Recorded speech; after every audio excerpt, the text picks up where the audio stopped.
Good morning. I see all board members are here and present. Thank you very much.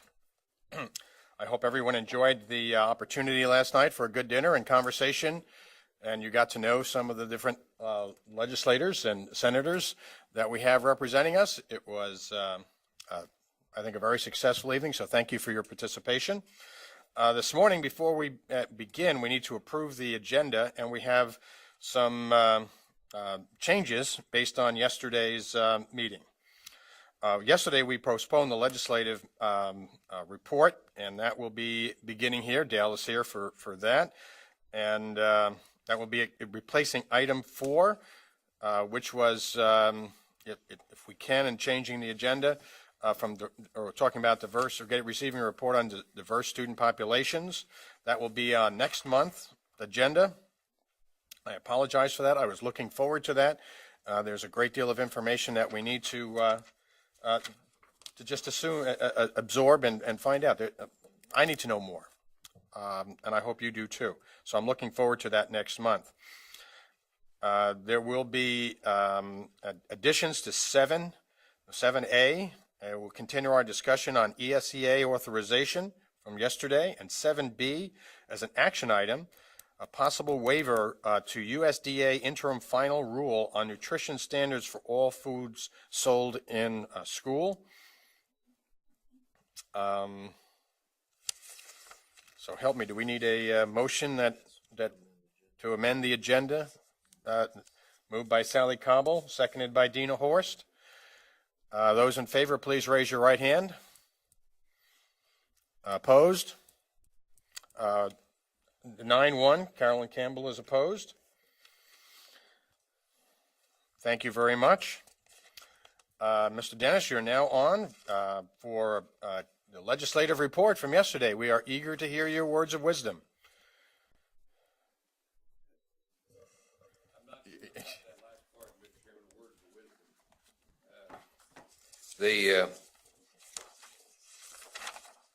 We tried to give you a little summary. There's an awful lot of bills introduced, and there always is in the first year after election. You get a lot of bills introduced, and we're going to try to cover those that we think are kind of, for lack of a better term, maybe prominent in the decision-making process. And there's an awful lot going on going on in this arena. Craig, what do they got? They got the yellow one. We're going to give you more than you want, but we want to kind of cover a few that we think are important. Senate Bill 2 is interesting. This bill would provide that a teacher with less than 10 years experience, the Board of Education can issue them 2-year contracts. If they have over 10 years, they can issue them 3-year contracts. There are no mandates. It's up to the board. And that was introduced by Senator Turner. That's Senate Bill 2. Senate Ed addressed that bill. They didn't show a lot of interest in moving it, so it's still just sitting there. They haven't killed it, but they haven't moved it either. Senate Bill. Dale? Yep. Would that bill allow them to also have differentiated contracts besides multi-year? It depends. Let me give you. It depends on how the negotiated agreement was written. I think within that district. Yeah, it depends on how you could write it in. Probably the negotiated agreement, but if you could, the negotiated agreement is a legal document, so it would have to be authorized, I think, through the negotiated agreement. If not, you did that, you'd probably be breaking the agreement that you'd signed if you didn't have that in the agreement. So that'll be a interesting discussion. The hard part on that one, understand the purpose, the intent, with how do you choose? How do you choose which one's 2 and which one's 3, or which one's 2 and which one gets 1?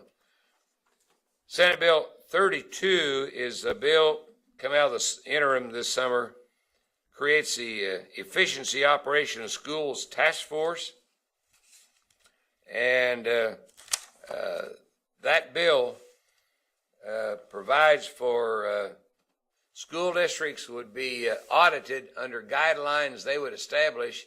And my understanding is kind of that would be done primarily, the CPAs would have a checklist and go through that checklist. And in addition to that, they'll audit us and review a lot of it, I think, centered on data collection and on dollars. We just completed, you can pretty near say in our building that we got an auditor about all the time. At Fair Brad, it's awfully close. We just got through with the CPA audit, and about all the federal programs get an audit. The agency gets an audit. So other than time consuming, another audit.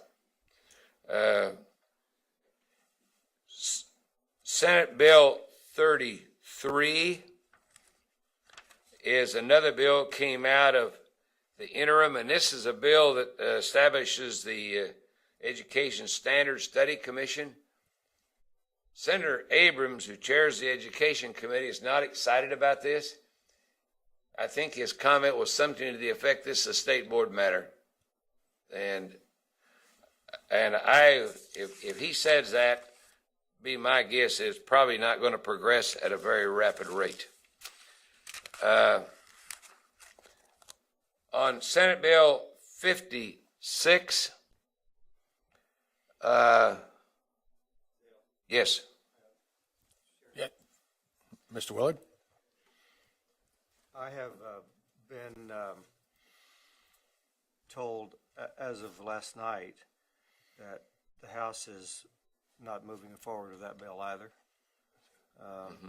Because there's a Comparable bill in both houses, identical bill actually. So word for I guess word. you're going to cover that when we get there, but the House is not going to pursue that either.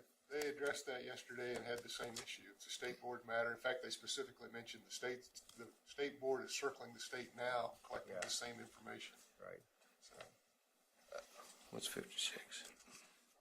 that's Senator Pilcher Cook's bill that would have teachers prosecuted. Oh, I mentioned this Senate Bill 56, that if teachers provide any material that could be interpreted as, for lack of a better term, inappropriate for the student body that they're working with, they can be prosecuted. The teacher can. That becomes very, very challenging, because what you may consider inappropriate and what somebody else does, that will scare teachers a little bit, whatever they come out with. Pardon? Does that have feet and legs? Not yet. It's not moving at any rapid rate. No, not yet. Senate Bill 60 is a unique bill. It was written for the purpose of allowing homeschoolers, kids, to participate in high school activities. The bill, I think, is maybe a challenge. There's one, I want to read you the last sentence and see how you'd interpret this. Any student participating in high school activities shall be allowed to participate for 4 consecutive years, regardless of whether such student graduates prior to completion of the 4th year, that's immaterial, provided such student is 20 years of age or younger. Now think about that. So let's say that John's got a student that's a super duper athlete. And he doesn't let the kid participate until their sophomore year. Remember, they got 4 years. And whether they graduate or not seems to be immaterial. So you might have a student that is graduated in a community college, local community college, and also be eligible for the local high school athletic program. So if you had a, Against a 14-year-old. pardon? Yeah, it says if they're 20 years of age or younger. Yeah, but they could be playing against a 14-year-old. Sure. Does that have feet? They've had a hearing on it, and I don't believe it'll have feet as it's drafted. Not as it's drafted. I don't believe when they drafted, they thought about the issue I just made up, and I'm telling you, somebody would test that. But a super duper athlete might be playing for a college and a high school technically at the same time, legally, because they got 4 years, whether they graduate or not. So I don't think it'll make it the way it's drafted. Senate Bill 67, we have some authorities on the board in that area. I think that's the one that where the senator introduced it, and what it does, it takes us back to the old standards in 2009. It also says you cannot use anything associated with college career ready standards. And Is this I'm against everything, Bill? yes, Okay. and it also prevents you from you'd have a problem because ACT and SAT is Right. geared, AP. and also International Baccalaureate and also AP classes. So I doubt if that bill has legs, but they've had a hearing on it. Knox.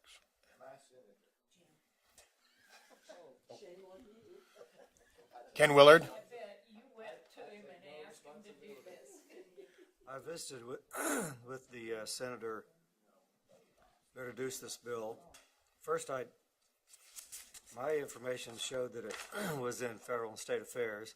I contacted the chair of that committee. He didn't know where it was, and said he wasn't working it. It wasn't his bill. And so I talked to the senator's office this morning, and that bill is going nowhere. So, Okay, Thank you, Ken. Senate Bill 70 is unique. A hearing's been held on this, and this bill's in corrections and juvenile justice. It provides that in essence, every 5 years, when a person applies for their license, you have to be fingerprinted. This sponsor of this bill believes your fingerprints could change. In addition to this, so that means that it would increase the number of people that would be fingerprinted at a $50 a clip by several thousand a year. Does it have legs? Well, I would not be surprised to see it come out of that committee, but I'd be surprised to see it pass all the way. But the chairman of the committee is the one that introduced it. And that's just part of it, though, Miss Cobble. The latter part of that bill says anybody associated with kids has to be fingerprinted every 5 years. And it's not like Ratback, but every 5 years. So the custodian would have to be fingerprinted. And I told a few superintendents this. I said, you guys, if this bill passes, you might as well get ready to pay for the fingerprinting. You can't hire a paraprofessional, pay them $8 or $9 an hour, and then force them to go take fingerprints. I mean, they just won't do it. And so anyway, but that's all, and that's I checked yesterday. Non-licensed personnel, I think we got vicinity of 27,000, and most of them would be around kids at some point in time.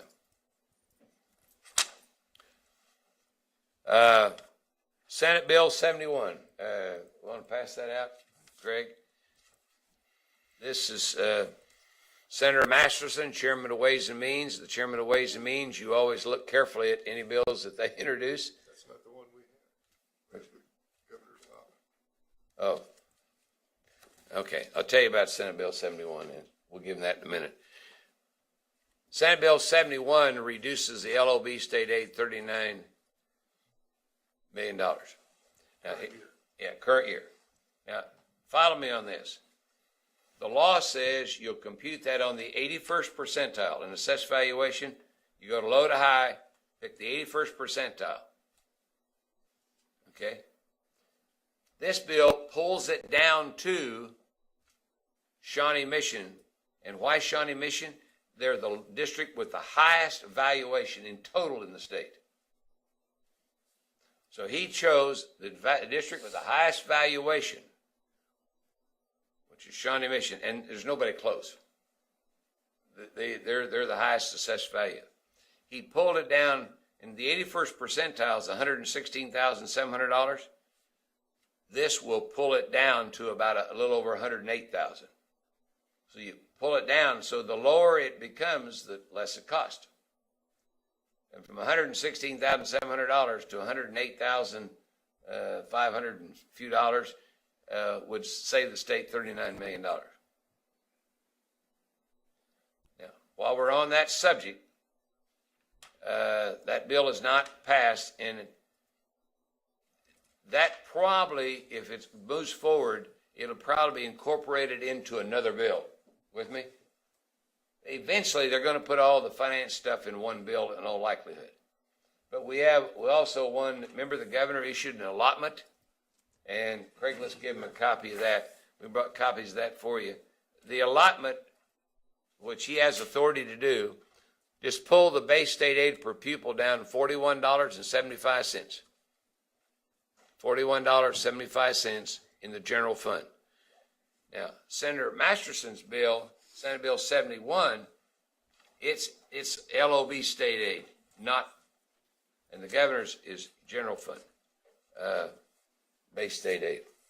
So, the finance piece has got a long ways to go yet. It's a big issue. It's a lot of money. I know the governor wants to go to a block grant, and I know they're working on it. And my guess is there will be something come out on that within the next week, and so forth but the other thing is when they do that new bill, it might be a self-standing bill, but they might do, like they did on the rescission bill, they took a bill past the opposite house and put it in there. So they might got a bill and put it in, and we don't know that yet because they haven't got the plan worked out yet, refined. Dale, could you explain the reason all this talk is going on? What's behind it? I think the board needs to know that. Yeah. What happened each year? Well, we estimate how many dollars it's going to take for whatever, based on the 81st percentile. You don't know what that is till about June after they've gone home. First June. Assessed valuation. You have to know the assessed valuation, and you have to know the enrollment. And the enrollment audits have to all be completed, which they are about the time school's out. So you don't know that officially till that time. Now, in the last 6 years, that number's jumped around all over the place. I mean, one year went $93,000 up to $107, and it later dropped to $99. So it jumps around a lot. Well, a lot of the districts that rank near that 81st percentile have oil and gas. Yeah. So it's up and down. We're going to talk about that in a minute, too, just theoretically. Now, what happens is when that bounces around, in the last 6 years, we've not funded the LOB. The dollar amount for the local option budget has been $339, give or take a couple of dollars, $339,213,000. So all we did is adjust the proration. Well, last year they decided to fund it. Well, the year they decided to fund it, that base went from $107,257 to $116,700. That's 6.8% increase, unanticipated. Nobody knew. You never know it. And I went back yesterday and did a deal for a senator or for a representative, asked about how that jumped around, and in the last 6 years, 4 years, it was up. 2 years, it was down. But some of the down, some of the up was pretty significant. Yeah. If I might, and the scenario that was created by that was that the bill that was passed last year that added $130,000 or $1 million roughly to the funding actually became, when the assessed valuation jumped up, instead of $130,000, became roughly $170,000. So, a million, 170 million. So the legislature was on the ticket for 180 million as opposed to 130 million increase. And the money actually is not there. So that's the reason all this movement is taking place, to try to balance the books. And schools base their budgets on the increased amount. And so the cut that they're getting is actually a cut that's less of an increase than they were counting on, but it was more than the increase that the legislature had voted for. Okay, does that make sense? So there's the dilemma as I see it, right? And as Dale said, this happens every year. Yeah, But this for was the just last dramatic this time. 5 or 6 years, the legislature has just appropriated a flat amount of money for the LOB, so we've had to prorate it. So when Yeah. that 81st percentile moved after they left town, it didn't change the amount of money, because they'd appropriated an amount of money. Last year, the Supreme Court told them, no, you can't do that, you have to go back and use your formula And fund and it. fully fund the state aid. Right. So now when the 81st percentile moves after they leave town, it makes a difference in the amount of money.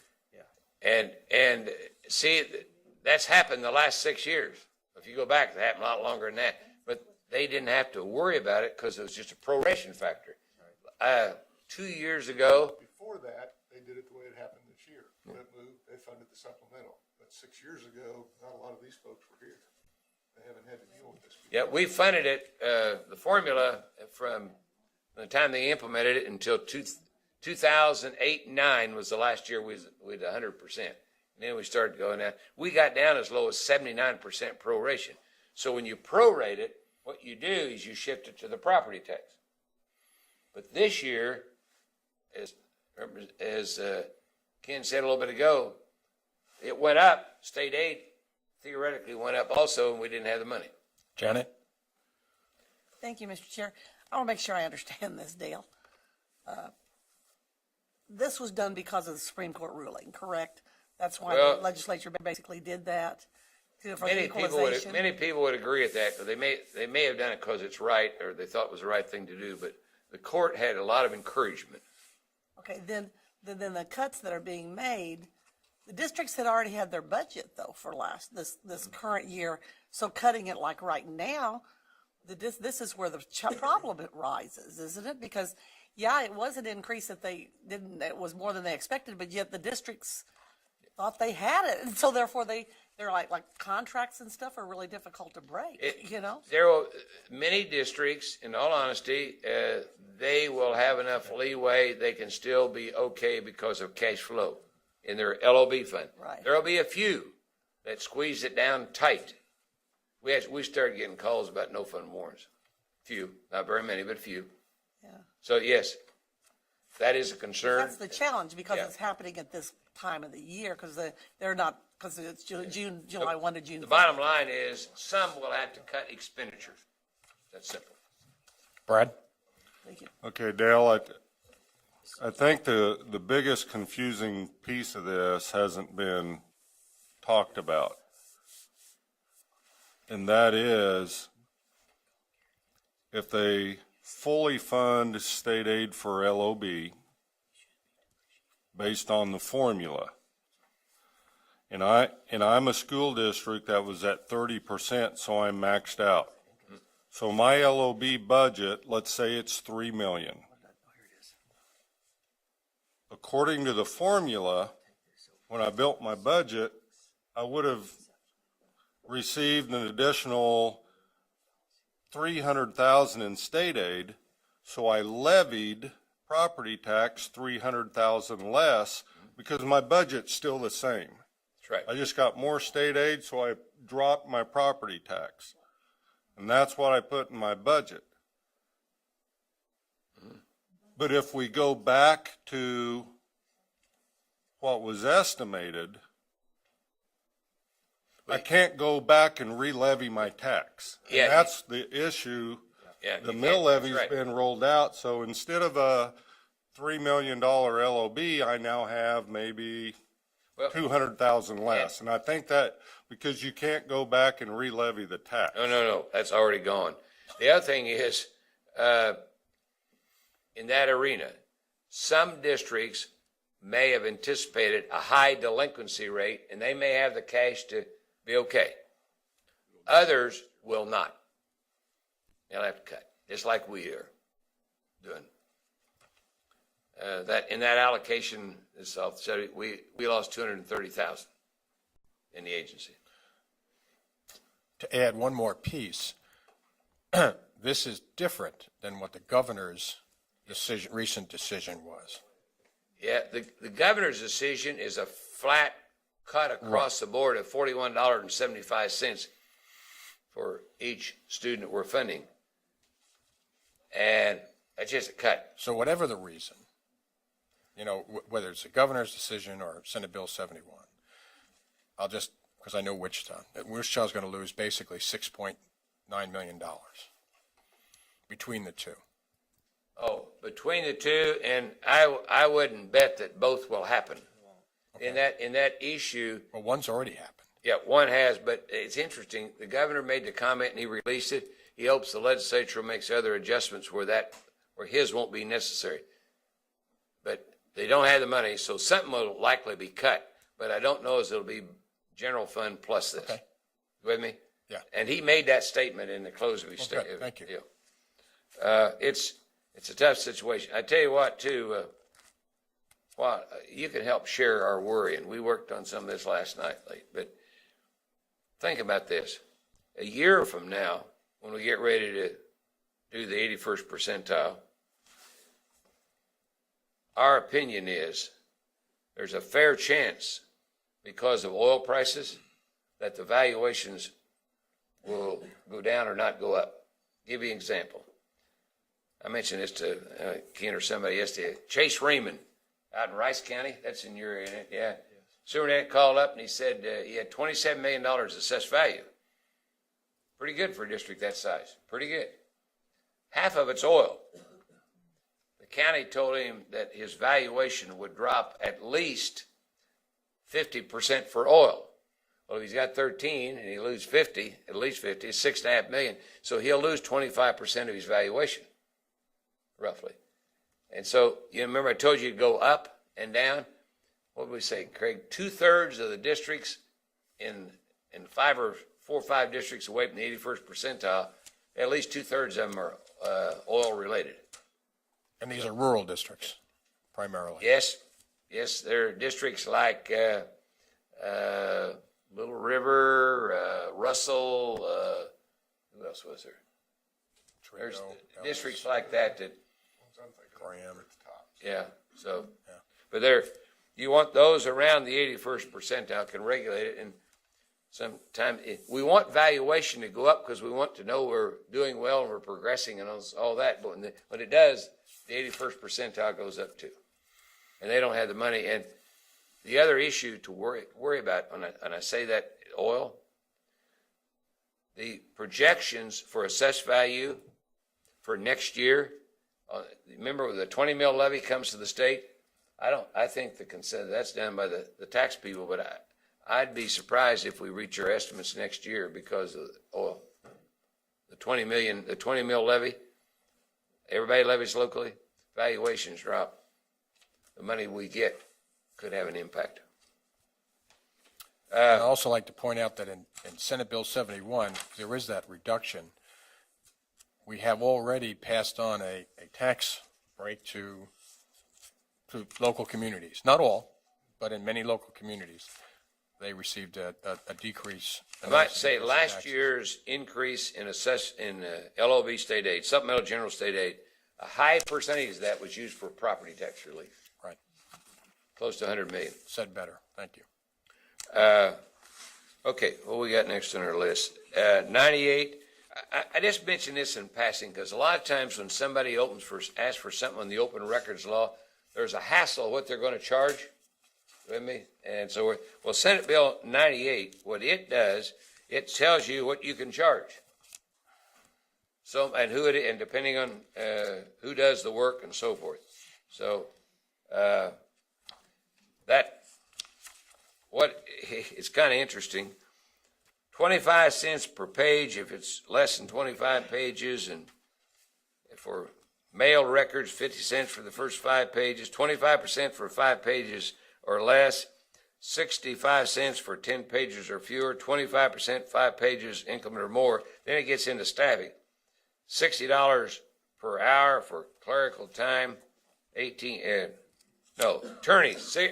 are 60 and clerical is 18. But it takes the fighting out of that. 136 is a bill on negotiations, and it primarily limits it to salary-related items, unless you volunteer to negotiate, both sides volunteer to negotiate other things. There's actually 2 bills out there on negotiations. This is the one, I believe, that was introduced by the associations, KNEA, KSDE, USA, and Superintendent's Association.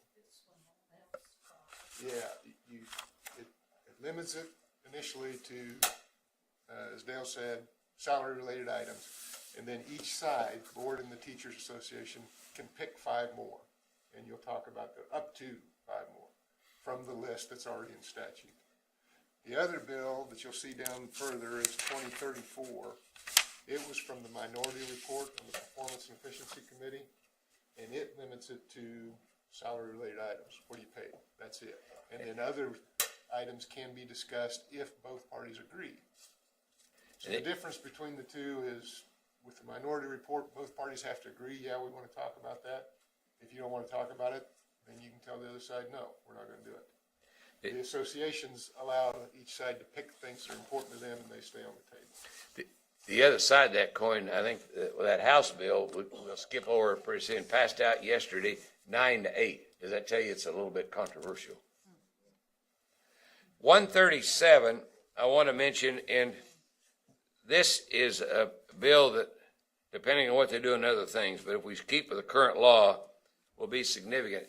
This is the bill that we talked to Senator Abrams about, for lack of a better term, what we believe was errors in House Bill 2506 last year.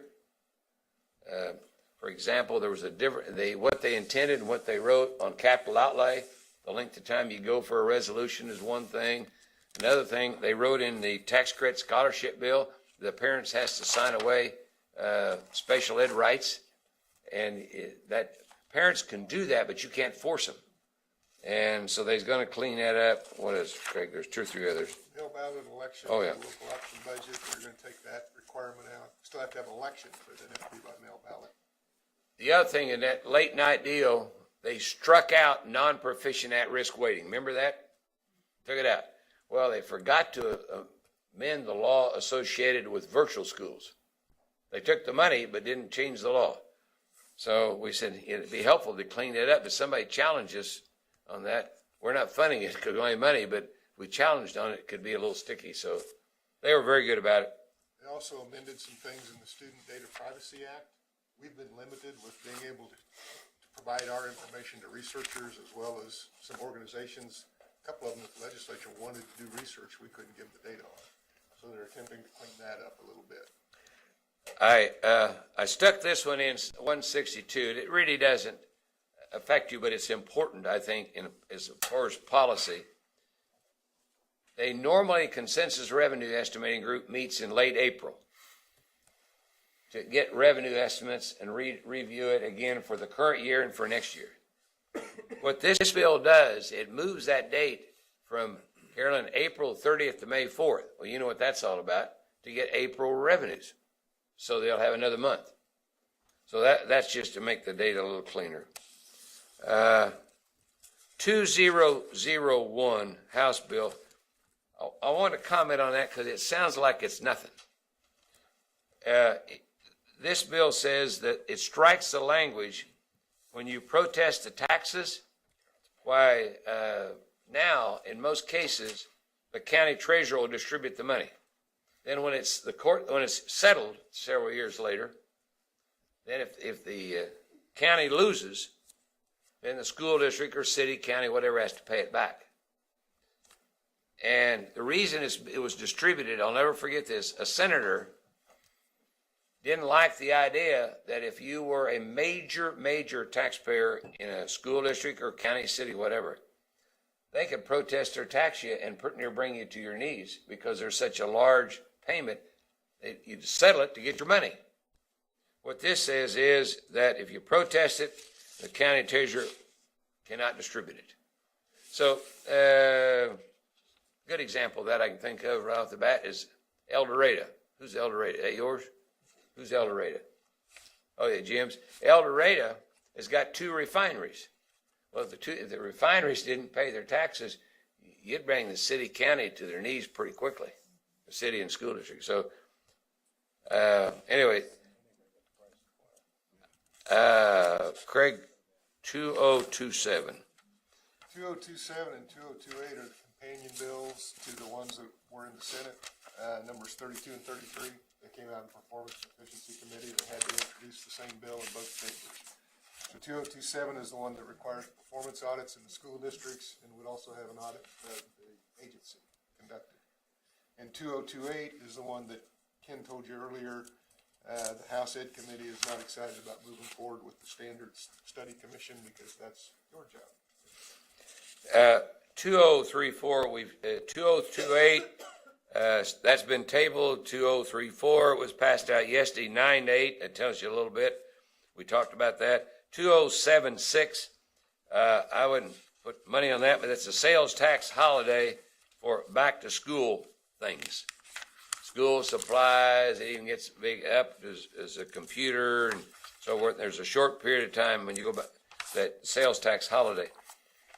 I'd be as broke as we are right now. I doubt I'd be surprised if if that was moved forward. 2095.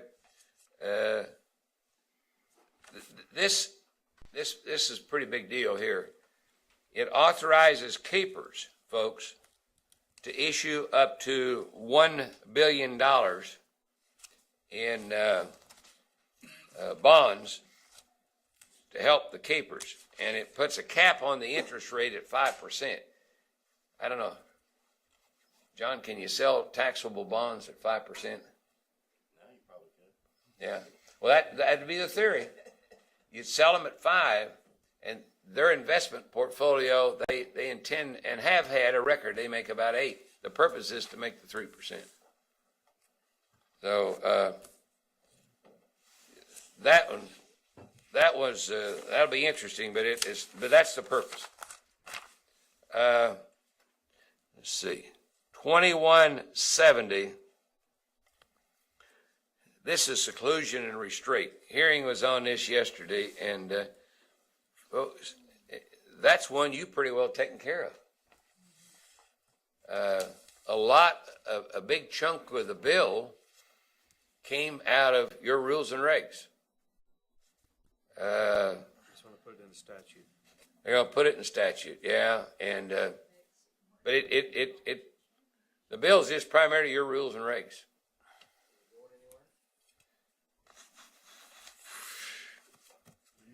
I was there yesterday. When you come up here. Yeah, sure, absolutely. So there was, this was introduced yesterday, and there was a lot of testimony, a lot of proponents in support of the bill moving forward. Some opposition testimony was offered that what is currently in place is enough, and then some neutral testimony. The committee ended the day looking forward that I think it's probably going to go forward to at least another hearing, and I don't know where it'll go from there, but they've asked for representatives from both the board and the State Department to be present at the next hearing. There weren't enough time for questions yesterday or to some sort of presentation, but to make that clear of what is currently in place and how that compares to what is being proposed in that bill. You have to be careful. If you start putting in law everything you got in rules and regulations, it becomes, then when you change your rule, and it limits you when you change, you want to amend the rules and regs down the road, say something comes up and you want to amend it, then you got that law there. It's questionable practice. Who was the chair on that committee? Oh, goodness. and it's in children and families. It makes a big difference what committee it goes, and a lot of times if the chair of the committee is supporting it and pushing it, why, his chances of coming out goes up considerably. In the testimony that was given, some of it was probably very compelling, you know, and some of it had to do with, and other testimony as well, that the policies and the rules and regulations that we have adopted are not working, was basically the complaint. Is that correct? Yes. We don't have the standards, or there's no teeth in what we do. I think it's the teeth piece, and that it continues to occur in some pockets across the state, that seclusion or restraint are being used in violation of what is currently in the regulations. I will say, we were not aware of the testimony from any was of my the next three question. parents. Yeah, there was one Well, parent. one happened about 3 or 4 years ago. And so, yeah, and we'll follow up Thank you. on that we heard about yesterday. Well, another point, besides the standards and it's not working, was the issue of sanctions Yes. and the role of the commissioner in the sanctions and in the making the decision. How are we responding to that? Right, and that was something that was definitely put forward, because in the bill that's proposed and in front of the House, it just says sanctions globally, and one committee person there, a representative, did ask for further definition of what was meant by sanctions going forward, for them to come back together and discuss that further. But that is something that was a point of discussion yesterday during the hearing at the end. But there was no definites on what they meant by sanctions. You said they want, at the next hearing, someone from the board as well as, I know you'll be there. Can you maybe send an email to, I'd like to maybe observe that hearing, Absolutely. all of us, or We'll try to take care of that. We make a note of that so we monitor. Okay. Okay, yeah, Jim? I'm concerned that, I wasn't on the board whenever I was in the audience. And one of the things that I was concerned about was the fact that we heard compelling stories, but we did not hear the other side. And I was hoping that the school districts that are being accused of being, of abusing kids, basically, have the opportunity to defend themselves. Because I'm sure that in many cases there is another side of the story. And when you say follow up, is that what you're doing? Are you contacting those school districts and giving them the opportunity for input? Right, we will follow up with the school districts that were named for as much information that we have from the parent testimonies yesterday to ensure that the regulations are being implemented in those districts or in those particular schools. And, and we always will encourage the parents to contact us if and when that they, something like this has happened to their student. Because, of course, as Mr. McNee said, these are compelling stories that are hopefully, they have been resolved going forward. But on the other hand, we had no idea that these had happened. This is the first time we heard recent ones. Now, some were in the past, and Yes. And The other thing that happens on this, and we average 3 calls a day probably, I think it's fair, from a parent across the state on something, and usually, a lot of times, there's 2 sides to the story. You learn to kind of decipher them and listen, but you always call the district and say, you got to solve the problem, whatever it is, and get a hold of them if it's appropriate. But there's 2 sides quite often. Quite often. my thought, sorry. go right ahead. My thought is then, okay, the next hearing, we ought to publicly try to at least have something written, as Mr. Porter says, about those districts to defend them and get the rest of the story, as Paul Harvey always said. I mean, I think we need to make sure, if it's not publicly at least written to the committee members. The other simple way of that might help it is, Carolyn, just invite the school districts who were kind of nipped to come in and present their story next time. Yeah, because a lot of times there's another side. Well, I think one of the things, I hate to get into a adjudication situation when you bring people into a hearing like that, but at the same time, one of the things I'd like to focus on, and I've said before, is the ESI regulations are for all students, and we have seen a cultural shift in the school districts in terms of interventions, policies, training, just attitudes towards seclusion and restraint, but not just that, but how we work every day with students, and the kinds of interventions that we do. It's been a very positive thing, and I would hate to see us lose that or not recognize that.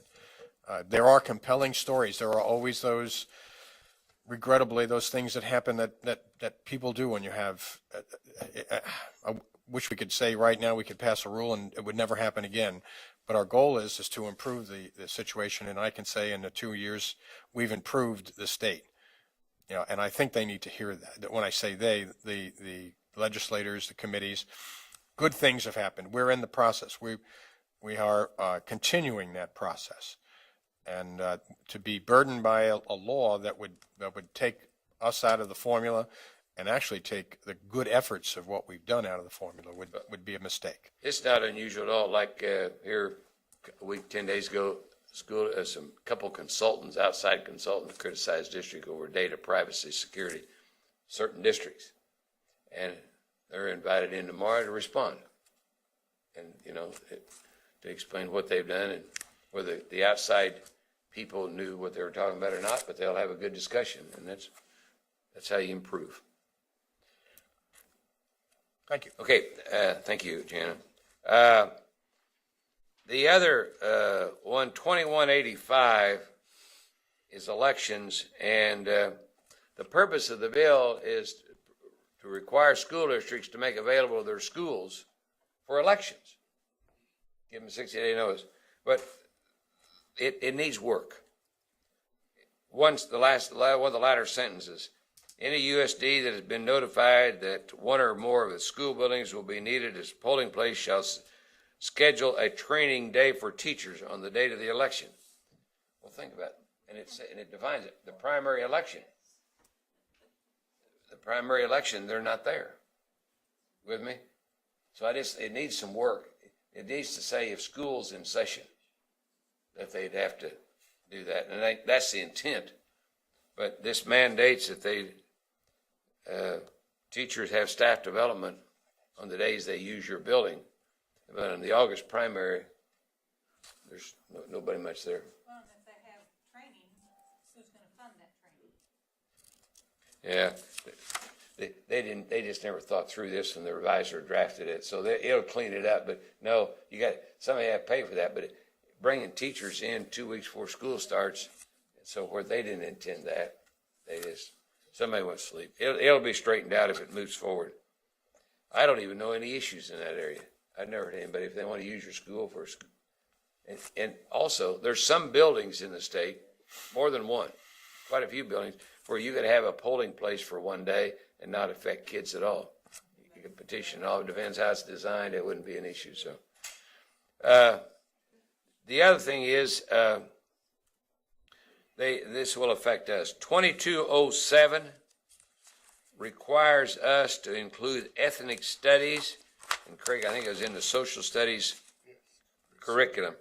And so we'd have to be sure that we have ethnic studies for African American, Asian, Hispanic, Latinos, Native Americans, and other racialized people. And anyway, include that in their in the social studies. And some of that is there, but I think probably it would take some more work and expansion. And it'd have to come to you. Just for clarity, is this we would establish a standalone class, or we'd have to verify that? No, this be part of the social studies standards. Put it in the social studies standards. Yep. Integrated into social No special, just integrated into the curriculum. Yeah. It should be. Yep, that should be. Yep, I'd agree. 2253 is, in my opinion, really, really important. This is a bill that allows retirees to go back to work. And why do I say it's important? Is the number of teachers we're producing will be lucky to cover those that are leaving. Well, then you add another 2,500 on top of that. This would really hurt special ed. And anyway, that bill extends that for 3 more years. It allows them to hire teachers if that's the best candidate. They have to pay a surcharge to do it. That surcharge is not cheap, 23% or so. So if they want to do it, well, they need to take a look at that. Janet Waugh?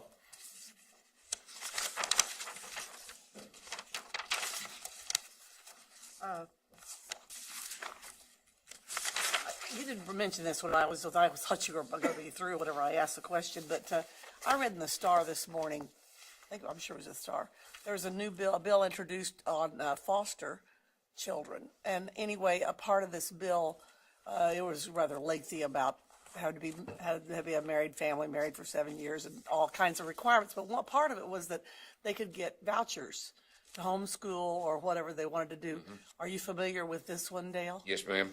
Thank you. It just came out not like the last day or two, and you remember the bill number? We did fiscal on it. The bottom line is that you have to be pretty much a perfectly role model family. It requires Your definition of role model, clarify that. Yeah. That's one with no liquor in the house. That's right. Yes, sir. That's it. No liquor in the house. Husband, wife, everybody's in love. I mean, it says most of that. Yeah. And so it's be a perfect role model. Then if you do and you wanted to homeschool them, then they would be paid. It amounts to about $5,700, give or take a little bit. It's Senate Bill 158. No, they call it a care family. But here's some of the background checks that just give you an idea since you brought it up. They have to submit to a background check, husband and wife. They had to have been married at least 7 years. No tobacco in the house. There can be no unlawful use of drugs in the family anywhere. No alcohol in the house. Husband and wife have a high school diploma. At least one does not work outside the home. Husband and wife, one of them one can work, one cannot work outside the home. The family's involved in this is interesting to decide, a social group larger than the family that meets regularly, prefer at least weekly. So, anyway, well, that's.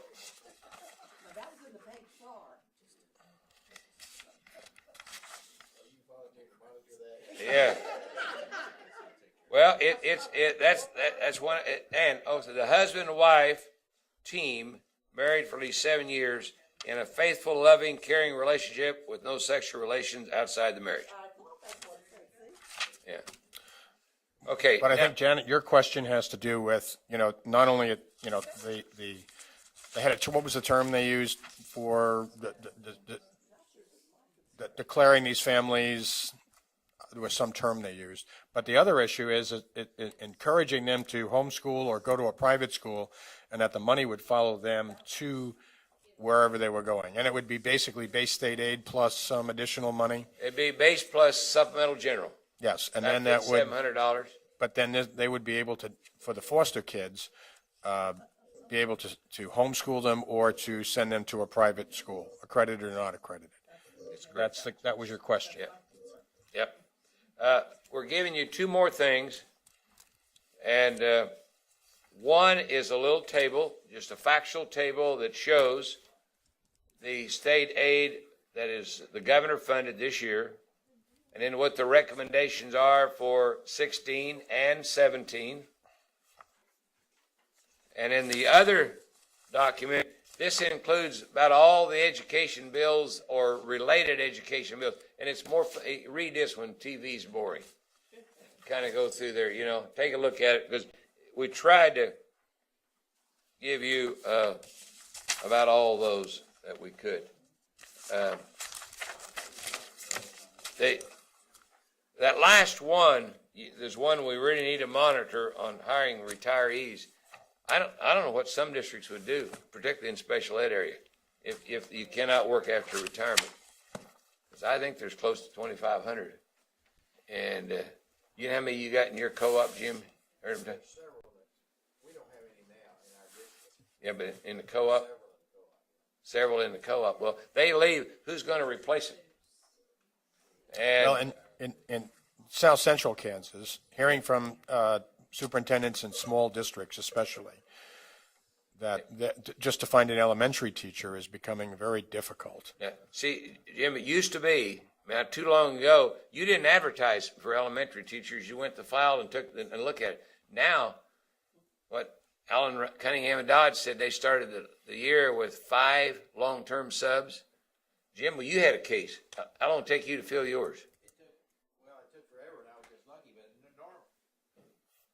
I had 2 elementary vacancies at the beginning of the school year, and normally I'd have 60 applicants, and I had 12. And most of those were not acceptable. We had one up north of Topeka here, 30 minutes away, and it was the middle of the year, and I was 4th grade. And she had a heck of a time up at Jackson Heights finding somebody to fill that role. So it's a different world. The other thing is teachers now, when they're coming out and so forth, they're going to look at the health insurance is a big deal. Wichita, you guys, that's a role model health insurance plan, in my opinion. It's not extended to retirees. Just telling you. But they're it isn't uncommon at all for a school district family health insurance. $1,200, common as shoe leather, and yours, I believe, is like $595 for a person, but it covers anybody in the family. Is it low? $625. Yeah, but it's way better than most. Yes. Largest group. Yep.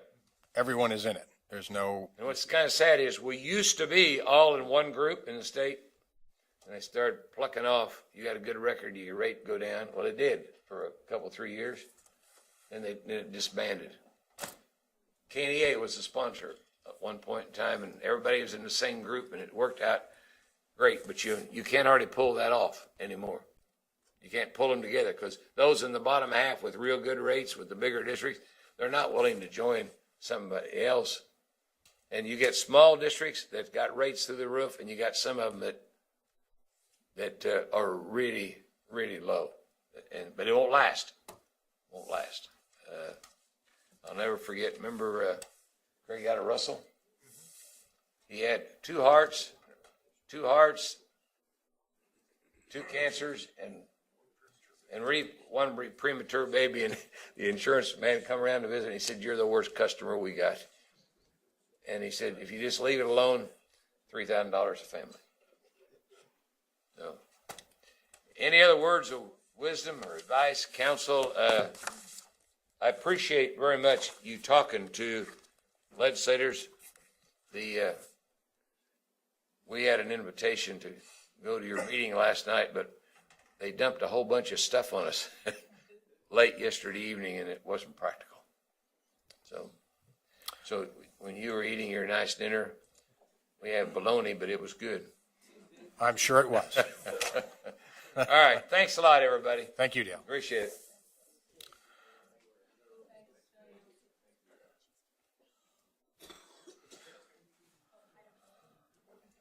Okay, our next item on the agenda, we have Jessica Noble, who's going to be giving us a report on virtual schools and programs.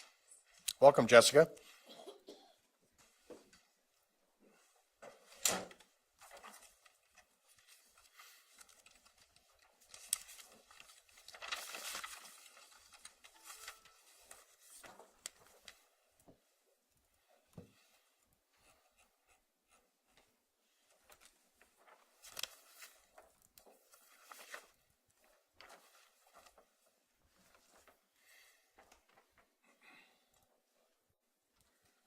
All right, well, thanks for having me. I'm Jessica Noble. I'm the education program consultant here that's responsible for charter, virtual, and alternative schooling. And today I'm going to mostly talk to you about virtual schools, although I will start out with just a really brief overview of the 11 charter schools that we still have in the state.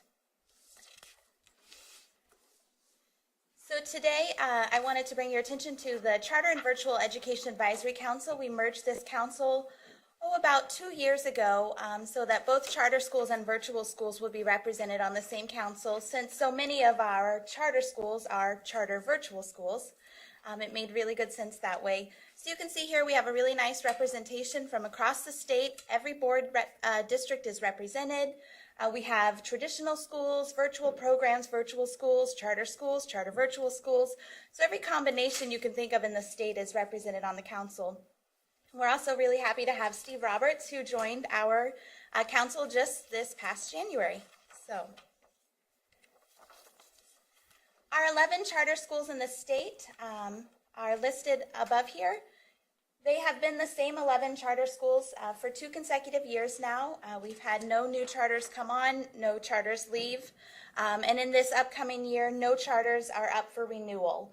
So it's likely that these same 11 would be continuing on into the 15-16 school year. We've passed the deadline for any new charters that wanted to open to apply, so we know that there will be no additional charter schools next year. Our virtual schools and program, this year in the 14-15 school year, we have a total of 94 virtual schools and programs. That includes 3 charter virtual schools, 2 charter schools that have a virtual program, 10 independent virtual schools, 73 virtual programs of an existing district or another school, and 6 service center programs that represent some 30 or so diploma completion programs that also have virtual components within them. So we have a lot of variety across the state, a lot of great options, as you can see here on the map. I didn't include all of the diploma completion programs up here, but certainly that would give us a lot that would give us more representation in the north and the southwest part of the state. There is no difference really between a virtual school and a virtual program. The main difference is how they report their data to the state. A virtual school means that they have their own number, their own building number, and that data is just for that one independent virtual school. Those tend to be the largest that we have in the state. They operate a school, they have their own administration, their own staffing, they do their own building level reports. But then we also have the majority are virtual programs, which means they're much smaller. They're operating as a program of an existing building in the district or of the central office. They utilize administration that may be already is present in the district. And all of their data flows either into an existing building number or into the central office building number. But in terms of their requirements, everything that they have to do to be approved, their annual audit that they go through, they're treated exactly the same otherwise. For enrollment, we'll look at last year, the 13-14, because those are the audited numbers that we have. As Dale mentioned, the audits will get done probably around May of this year, so we don't want to share that data until it's finalized. But last year, in the last school year, we had approximately 10,700 virtual students in the state. Last year, we had a large influx of part-time students, and so that's why I've broken it down for you here. Those who were reported for 360 minutes on an ENRL record were full-time virtual students. So they weren't getting any additional education likely from anywhere else. We had another 5,000 or so who were somewhere between 1 minute of virtual schooling, which is unlikely, up to 359 minutes. So those would be students who are doing some sort of blending. Maybe they're doing virtual schooling and homeschooling, virtual schooling and private schooling, virtual schooling and traditional schooling within their district so that they can participate in sports or extracurricular activities. So we have a lot of students that are taking advantage of the choice to do virtual blended with other things. Those 10,695 students equate down to about 6,300 virtual FTE. So that tells you that of those 5,000 part-time students, they equal down to about 1,200 FTE. So they're not taking a lot of virtual coursework there in that part-time level. And then all of the virtual students are multiplied by 1.05 of the base state aid. That's all of the weighting that they're eligible for, except for an additional 0.08 for advanced placement, which is not utilized very much in the state in the virtual because it's very specific in the statute. So the audited virtual FTE, when you take that virtual FTE times the 1.05 is the 6,684 number that you see there. So that's what we paid out last year for virtual schools. Here you can see the enrollment by grade level. The majority of our, a lot of our adult learners in the state are taking advantage of the virtual education. It provides the flexibility that they need as they're coming back as an adult learner to work, to take care of their family, and then to also do schooling at home. But we have a large number, as you can see here, throughout the state.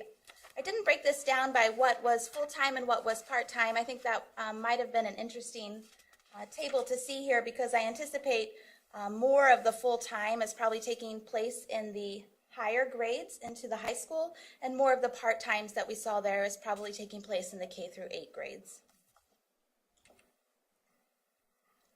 Here we can see our enrollment by subgroup. It does not necessarily mirror the enrollment that we might see in a traditional school, and we know that there are a number of reasons for that. Those students who tend to be more low income may have trouble securing internet, stable internet and computer in their home. We also know that our special education population is lower in the virtual school than in the traditional schools. Although all of our virtual schools are equipped to accept and to serve students with disabilities, before that student is allowed to enroll in the virtual school, there must be an IEP team meeting that takes place first with the student, their family, and the IEP staff from the district so that they can determine if the student can be successful, even with all of the accommodations they're willing to offer in the virtual setting. And for some students, that isn't the case, and so those students find placement elsewhere. So I'm going to pause for a moment. That was a very, very quick overview of virtual schooling as it was last year before I get into the legislative post audit. Does anyone have any questions about? In the special education portion, does that include gifted students as well? It does not. Okay. And when they're enrolled in special education, does the IEP follow them, and are they required to follow that IEP? The IEP follows the student to the virtual school, and at the IEP team meeting, they determine if the services that was outlined in the IEP are still necessary in the virtual setting, if there's new services that need to take place. So for instance, if a student had written in there for behavioral things that they need a quiet place to do their coursework, or they need additional time to work on something because of maybe distraction issues that they're facing, those sorts of things fly away in a virtual environment because you are home, you have that quiet space, and you have unlimited amount of time to do your coursework. So there may be some elements that come off of the IEP, but then certainly some that may come on. Are students utilizing the virtual schools in school for seeking courses and credit options that are not available in their local school? Certainly. So, but we would not consider that to be necessarily virtual schooling. So the numbers you're seeing here is virtual schooling by state statute, which means that you're separated by time and space. And so it would be predominantly coursework that's done at home. You probably have thousands and thousands and thousands of more students in the state that are doing some sort of online coursework as part of the regular school day. And that's not captured I want here. to differentiate between the two. Mm-hmm. Okay. Does this include college credit work as well? I don't believe that so again, the virtual student as part of their virtual coursework could be taking college credit, or they could be taking a course that's for college credit, but it wouldn't include the traditional school student who's doing an online college class. Thank you. Ken Willard? Thank you, Mr. Chair. On the charter schools, is their quality or performance monitored any differently than traditional schools? So all charter schools have to adhere to all of the same accreditation regulations that are in place for traditional schools, and they're held to all of those same standards for accreditation. But they do also submit an annual update to KSDE that talks about the progress they're making on their charter goals. So what kind of standards, what do they need to show in order to get reapproval? So there's nothing in state statute or any rules that we have that says they have to make a certain level of improvement, or they have to make so much progress towards their goals in order to be reapproved for a charter school. Is that your question? Like they would have to meet 50% of their goal? There isn't that in place currently. Okay. Okay. But we do have, when a charter school is up for renewal, they do write an entirely new renewal application. And that is vetted by not only myself, but an independent review team of 3 other charter directors in the state who review that to make sure that the school is on track to make progress with their charter goals. So could one of these charter schools be a priority or a focus school? Certainly they could be, but I don't believe that they are. Okay. Yeah, they would be up for that just like any other school in the state. Okay, thank you.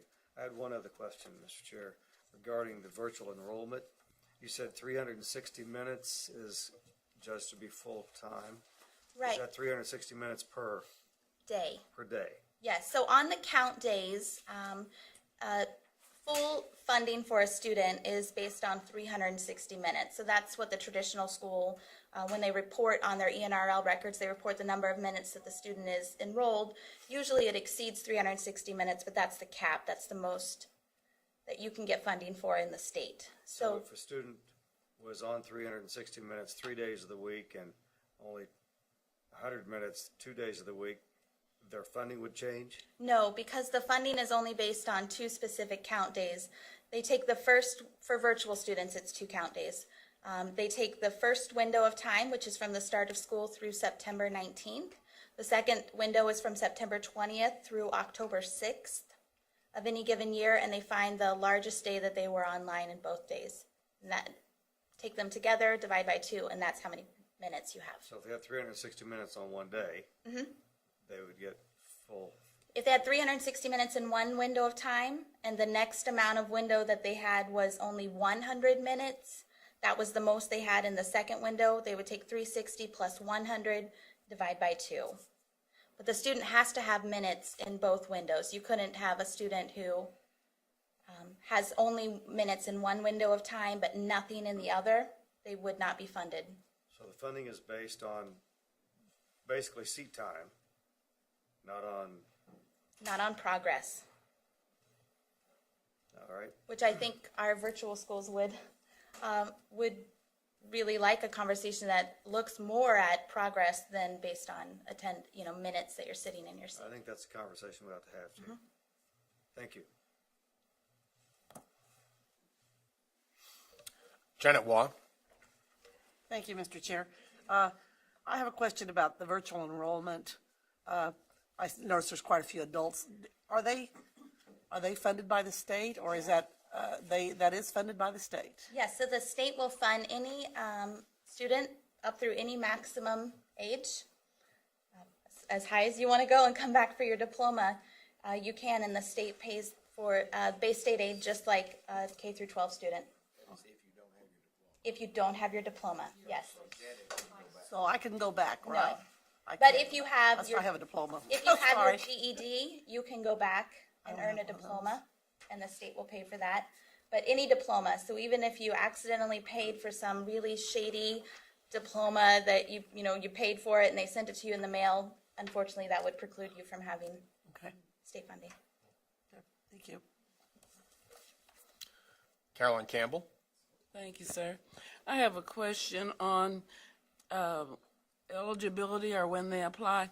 Do you have records of how many of our students that are in a virtual enrollment are there because of health problems? We don't. That's not something that we collect at the state level. We could query the virtuals, but do you all maintain that information?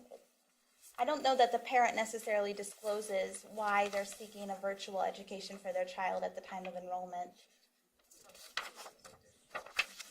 So the application doesn't, I don't know that I've ever seen an application. I don't think it asks why they want to do virtual schooling. Okay, thank you. Thank you. We can move on. Okay. I have one more, Chair. Oh, I'm sorry. Ken Willard? On the funding, maybe I lost my train of thought. I'll get back to you. Okay. We look forward to it. I have those moments as well. A senior moment. I have those moments as well. Jessica, you're on. All right. So last year, as part of the legislative session, they asked for a legislative post-audit review of virtual schools. And they specifically wanted to know what kinds of services Kansas Virtual Schools provided. How did the cost of operating a virtual school compare to that of traditional schools? Or rather, compared to the amount of state funding they receive? And then what are the outcomes of the students? So what bang are you getting for your dollar? And then whether or not the Department of Education has implemented the recommendations from the 2007 audit that they had regarding virtual schools. So we'll go through each question one at a time. But first I wanted to let you know that they included 6 virtual schools and programs in the research. And you can see those here. What's interesting about these 6 virtual schools and programs is that they account for approximately 50% of the virtual FTE in the state. So not the virtual students in the state, but the FTE. And the reason I make that distinction is because one of the virtual schools that was listed before has a really large number of part-time students, and so that brings over the average of the virtual FTE for them. However, even despite the fact that they had half of all the virtual FTE in the state, the legislative post-audit only pulled a sample of 222 students. So if you remember, the number of virtual FTE was something like 6,000 and something, so potentially 3,000 students in these programs, but they only looked at 222. 159 that were school-aged and 63 that were adults. So everything that we'll see here, all of the findings that we'll talk about from the report is only based on this really small population.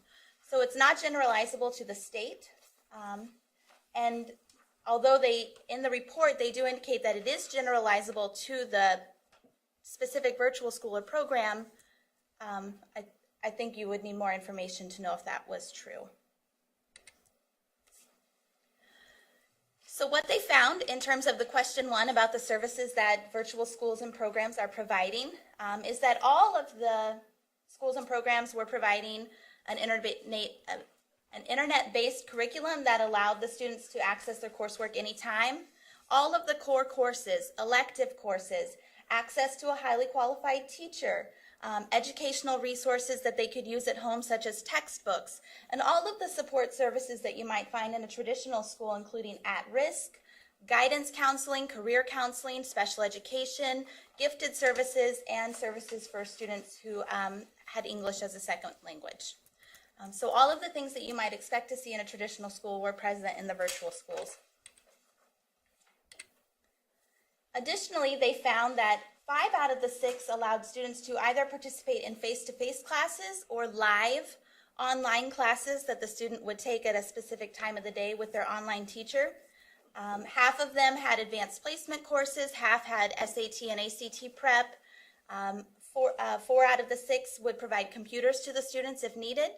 And then half provided extracurricular activities, field trips, clubs, those sorts of things.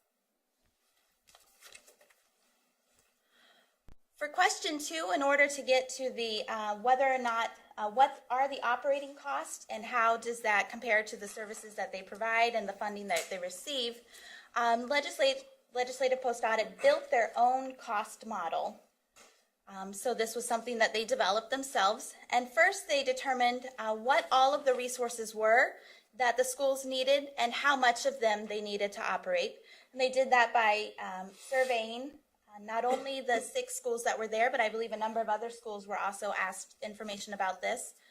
And then they estimated the cost for each of the resources. Then this is a really key part. They recalculated the students' FTE, not based on the coursework, not based on the average number of minutes, which is how they were funded, but rather based on the number of courses that they were enrolled in. So all 3 of these things came into play when they looked at the cost modeling for 3 different groups of virtual schools and programs. The first were full-time K through 12 opportunities. The second were adult diploma completion programs. And then the third was part-time partnership with the Wichita Catholic Diocese. So for the full-time K-12 virtual school, looking at only those 159 students, and then using their new cost model, they found that the cost to operate a K-12 full-time virtual school was about $4,500 to $5,600, which was about $400 to $1,500 more money than the state is currently providing them in funding. So they found that in their opinion, the full-time K-12 virtual schools were underfunded at the state. They also looked at the outcomes for those 159 students, and they found that when they used their regression model, which controlled for a number of factors, that the students were comparable to the traditional students in both math and reading. So I can see here in math, it does look like a considerable jump from 67% of virtual school students to the 79% of traditional. You might not think that was comparable, but using their regression model that controlled for a number of factors that might affect virtual students, such as how they were performing before they came to the virtual school, they did find that it was comparable for both populations.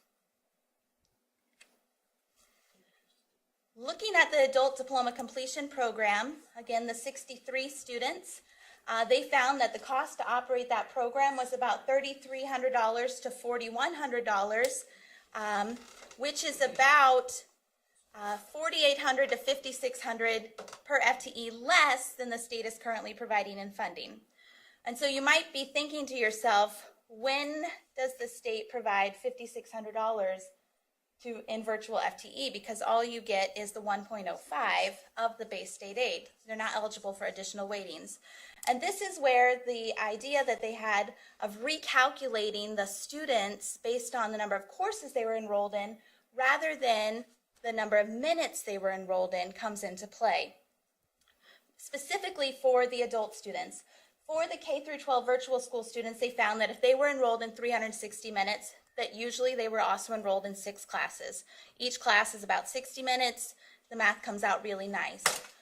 For our adult students, given the fact that they are in a much different position in their life, if you enroll an adult in 6 classes right out of the gate, they're probably not going to be successful. I know I'm going to graduate school right now. I can barely keep my head above water with 2 classes. I couldn't even imagine 6 with school and work and family. So what our diploma completion centers typically do for adults is they enroll them in 2 classes, and the students move through those classes quickly, then enroll in 2 more, and then enroll in 2 more, so that over the course of a year, the expectation is they would complete 6 classes, but at the start it's only 2. So they had found that we were overfunding students because they were only enrolled in 2 classes rather than the 6 that was expected at the time of funding. That said, they did not find that many of the students were actually enrolling in a full 6 classes over the course of a year. Many of them would only enroll in a couple more, or maybe just the 2 that they started with, again, for their sample of 63 students. Now, when it came time to look at outcomes, somehow the number dropped from 63 to 38. So they're only looking now at 38 students, and they found that only 8 of the 38 earned at least 1 credit. So that leaves potentially 80% of the students who did not earn 1 credit. Maybe they only earned a half a credit, and 55% didn't earn any credit at all. and they found that only 3 of the students in the sample earned their high school diploma during the time reviewed.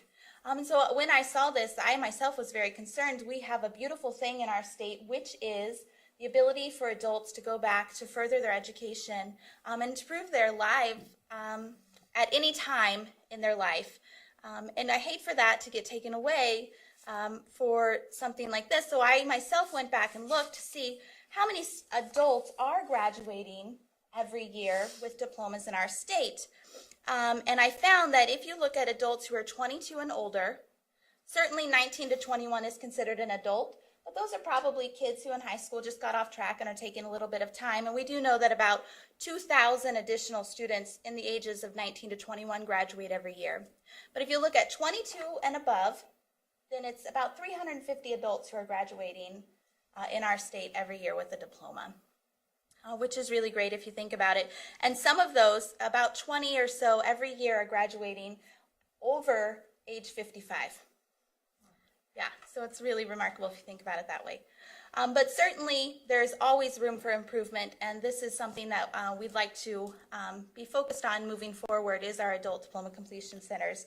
Jessica? Yes. You have that information that you just gave us. Is it in this report? It's not, I just wrote it here, but I can send it. That would be nice, thank you. Send it to Peggy. And the last group that they looked at, the last model that they did, were individual courses that are provided to K-12 students. Now for this particular group of students, they only looked at one school, and that was Andover Academy in Andover, Kansas. Andover has a partnership with the Wichita Catholic Diocese.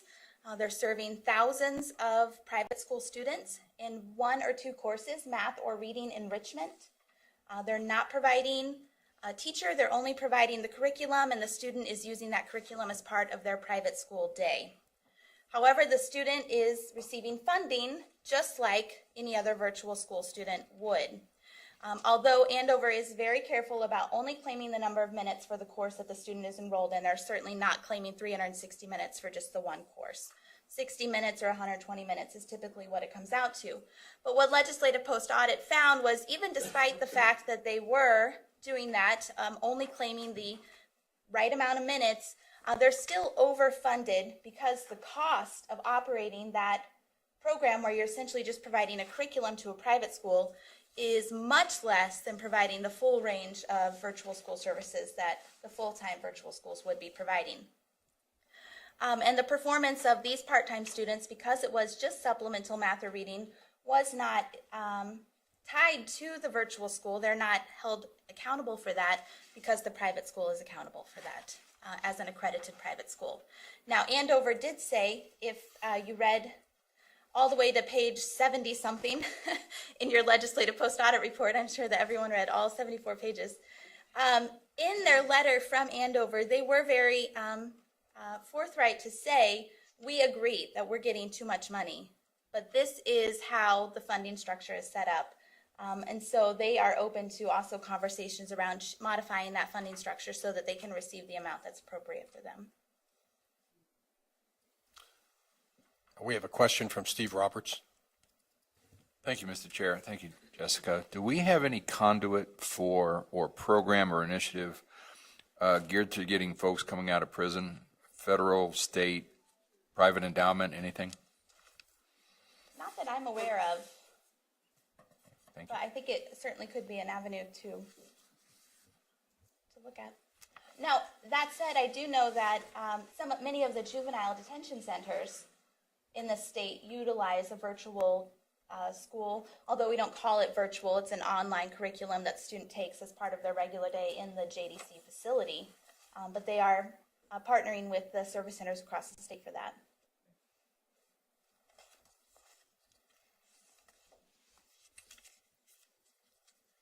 Okay, and the last question that they looked at was looking at the 2007 legislative post-audit, where they had made a total of 9 recommendations to KSDE, and those were, of course, just recommendations, but they wanted to see which ones were not fully implemented. Now, of the 9, we had fully implemented 8 of them. The first recommendation in and of itself had about 8 sub-recommendations. So of those 8 sub-recommendations, they did not feel like we were fully implementing these 4. So that the students may not do the coursework themselves, they're receiving credit without learning the material. The students under age 18 are not required, or are not attending school as required by law, and that the technology fails and somehow the student is not able to work on their courses. And so I'll go ahead and address what our response back to those was, even though it more closely aligns with the next slide. So with regard to these recommendations, when they came out in 2007, KSDE, as part of the 2008 virtual requirements, which were passed by the board, we had indicated that for all high school courses, for high school students and adults, those all have to have final exams that are proctored on site in person. Because our hope was that that would reveal students who are not doing the coursework themselves and receiving credit without learning the material. However, legislative post-audit has come back now in this one and said, okay, but what about elementary and middle school students? You don't require them to come on site and do proctored final exams, so how do you know that they're really doing the coursework? So our response back to them was, how do we ever know that the students are doing the coursework? We didn't say that in so many words, but we said that these 4 areas that they've identified here are not virtual problems. These are issues that go all across the board with virtual schools, charter schools, traditional schools. Everyone is dealing with these issues of plagiarism or cheating, parents who are a little heavy-handed in their support for the student with the coursework at home. That volcano that comes in that you know there's no way the kid made that volcano.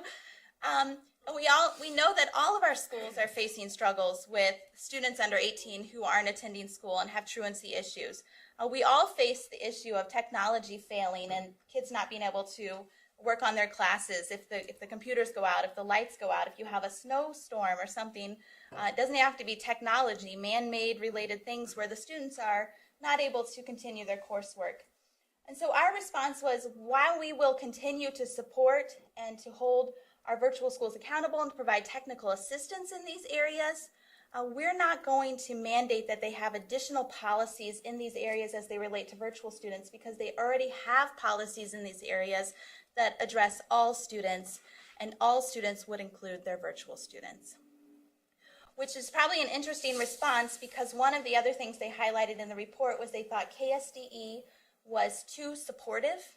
We were providing too much technical assistance and not enough compliance with the hammer, which I think is an okay problem to have. So they probably were not as appreciative of our response back to them as we were.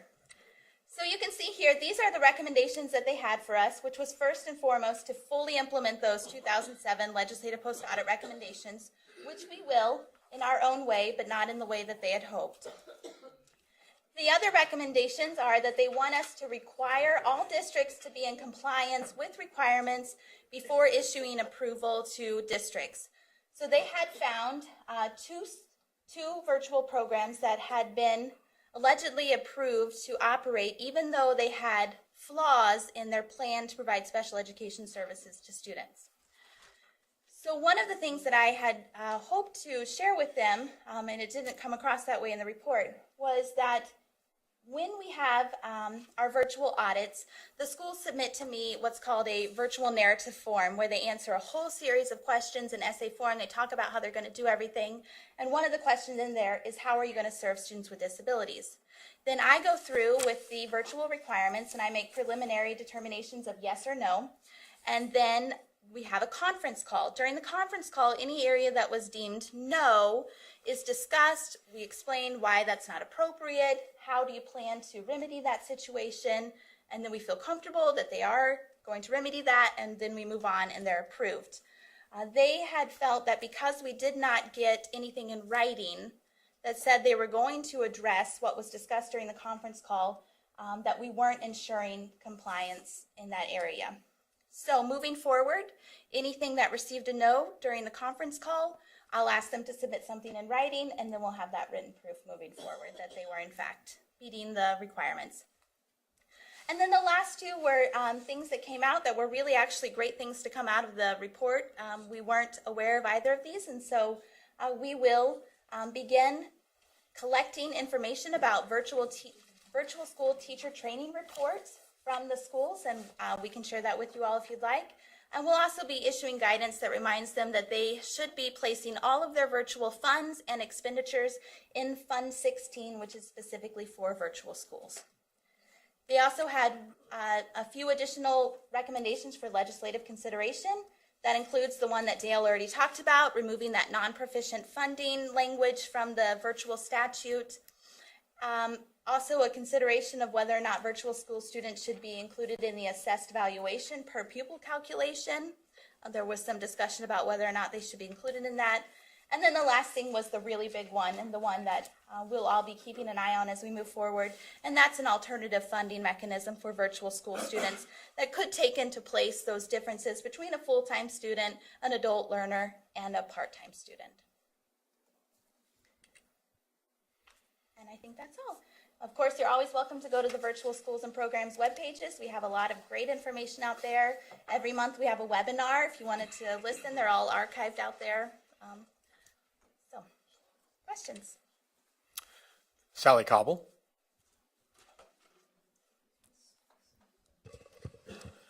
Awesome report. Thank you. Thank you very much. I don't know how to ask this question without being tacky. And I don't know if you can answer it for me. It seems like every time I read a legislative post audit, whether it's virtual school or whatever, I don't understand the point of their audit. When they put these, whomever they have that goes out and that does these legislative post audits, do they have any background in knowledge of how many samples it takes to make something valuable? Do they,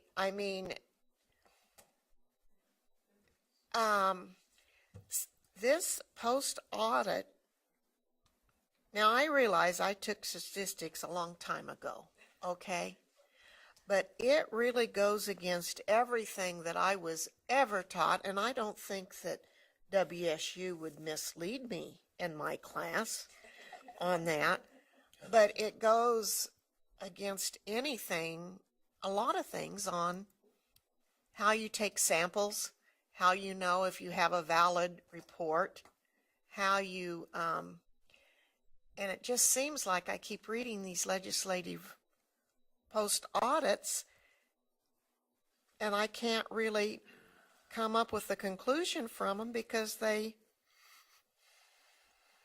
don't follow any logical rule. Oh, this is really poorly put. Who determines who's on what post audit, and do they have to have any education to serve on these post audits, and how you determine if something is valid report or not? I don't know the answer to that, but I do know that all of the auditors work for legislative post audit, so they're not outside independent auditors. Well, I think that's an efficiency question. But I will say that the audit brings to light a lot of things that the legislature was not aware of with regard to the full range of services that our virtual schools and programs are providing, the depth of students that we're serving. So even though the sample size was really small and we might not be able to take some of the findings for their true worth that they had hoped, it really does elevate virtual schooling in the state, because so many people thought it was just kids sitting at home just with their little computer and nothing else. And now they know that there's all these other things that go with it. It really is much more like a traditional school. Well, we could have given them a report on that. We wouldn't have needed to spend the money on the legislative post audit.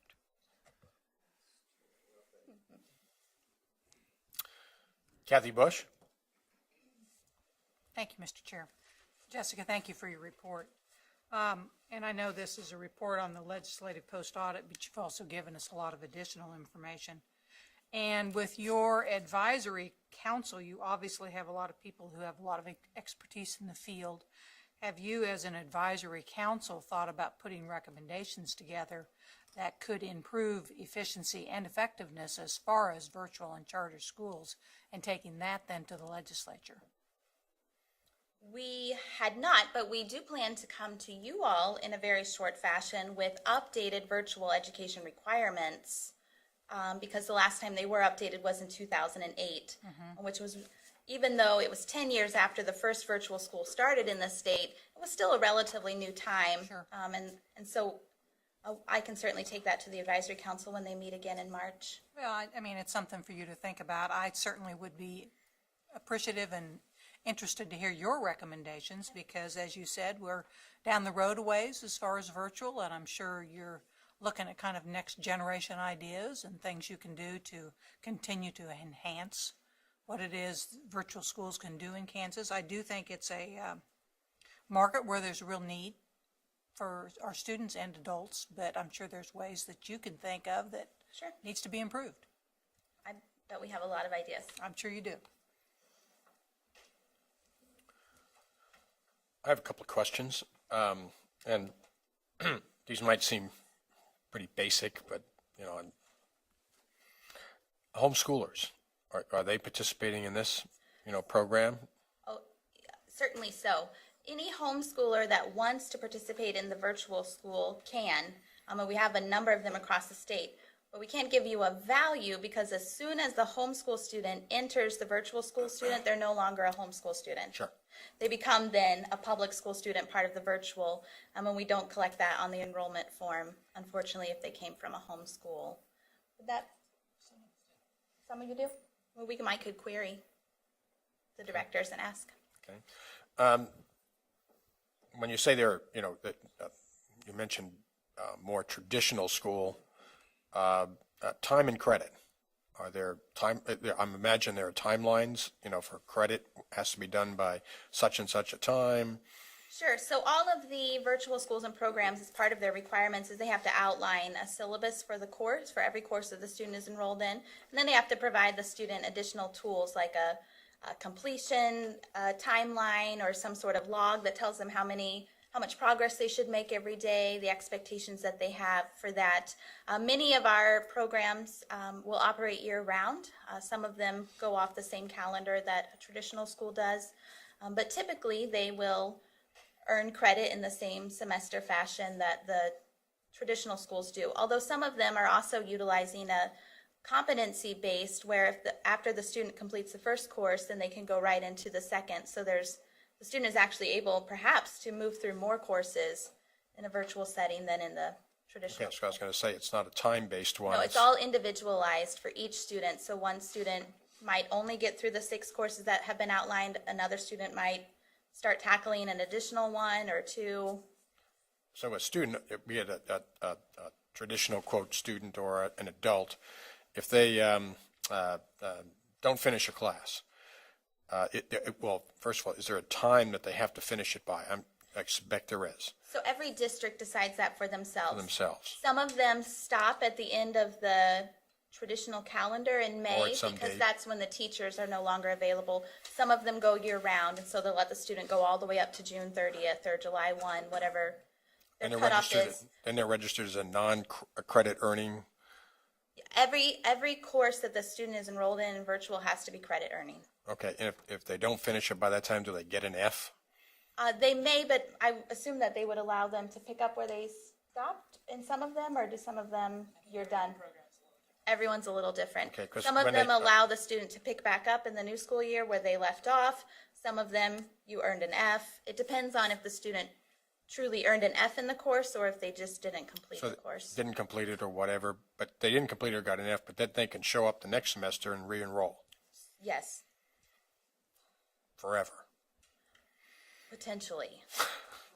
At some point, though, I think they're going to stop coming back and enrolling. Goodwill. It would be comparable, though, to a student who goes through 4 years of high school and On the other hand, a Walks student away. could go to a virtual school, and if they were motivated, and as an adult or other, they could move pretty quickly through this yes. system. Okay. So the enrollment dates, I'm trying, I could finish a class, start another one, and do I as a virtual school get funding for that next student in the next class, or it's only in that window? It's only in the window. Okay. You only get funded based on Who's there in the window? in the window, which is also another thing that they didn't take into account in the legislative post-audit, is we have a lot of virtual schools that will accept students year-round. Sure. And That's what I'm leading to. And so they might be funded for 40 students at the beginning of the year, and maybe a couple leave, but they bring on 7 more in the second semester, or even after October 6th. I mean, that's the magic window date there. So, and they won't get any funding for those. Okay. And then it sounds like It's no different than public school, just like Dina said. It sounds like the Catholic Diocese in Wichita has a program of some sort that these students are getting language arts and mathematics support through the Mays School District. Andover. Andover. Okay, and you said there were a lot of kids doing that? Yes, Okay. thousands. Is that a credit course they're taking? It would be, yes, because Okay. I believe part of the statute also says that every course a student is enrolled in has to be credit. So they figured out a way to provide tutorials and It's more support. of a like an enrichment or a remediation sort There's a of difference course. between enrichment and remediation. There is a difference, yes, but So I it's a assume that for remediation? some students it would have to be one, and maybe for some students it would be the other, because not every student would need. And they're funded under the formula. They're funded under the formula. Okay. And there are a number of Good idea. a number of other virtual schools and programs in the state that are also have partnerships, either with private schools or with other Good to know. homeschool students.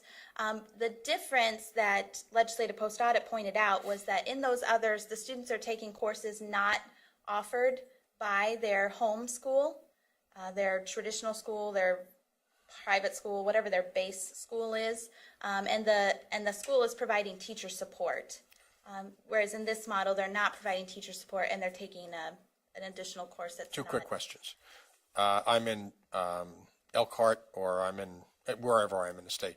I can choose any one of the virtual programs I wish to enroll in, or am I assigned to a particular area? You have choice. I can choose. My home district has one, I can use it, or I can go to Base or Linwood, or I can go to Mays or Yes. Or Andover and or any Wichita. of the virtuals that accept out-of-district students, Okay. which is 50 of the 94. 50 of the 94, Yep. except out of district. Out of district. Now, probably if you're coming from Elkhart to Base or Linwood, depending on, what the circumstances are and what supports you might need, they might encourage you to, But there's no boundaries. no, there's no boundaries. No boundaries. Okay. Carolyn Campbell. Thank you. Ms. Jessica, thank you for the report, but would you please, I recognize faces. I was remember going them. to introduce Oh, people. okay. Yeah. All right, thank you. I was hoping right before you took a break, I might introduce who was with us today so you could talk to them if you wanted to. Well, that would be a good thing to do right now. Okay, Thank great. you. So we have, I'm going to say everyone that I recognize that I've met before face-to-face, and so if there's anybody here that I haven't met before face-to-face, it's not because I don't like you, it's just because I didn't recognize you. So we have Gary Lewis here from Mays, Nicole Hodges from Base or Linwood, Jody Siebenmorgan from Humboldt, Cassandra Barton from Spring Hill, and then we have Dr. Brad Pepper back here from the South Central Kansas Educational Service Center. Okay, that's everybody. Good. So, and I know they would love to speak with you if you have specific questions about programs. Not necessarily, unless they have something additionally want to share. I just, like I said, I wanted to try again to put locations and names with people, and I thought we weren't going to get that. You weren't going to do what you said you were going to do. Well, Jessica, thank you very much. Thank you for our guests for showing up, and I'm sure there's members that would like to speak with you. We're going to take a break now until 11 o'clock. Thank you very much. 4, 6, 7. If Mr. Porter would sit down, we could start our meeting. Yes, sir. We're back in session.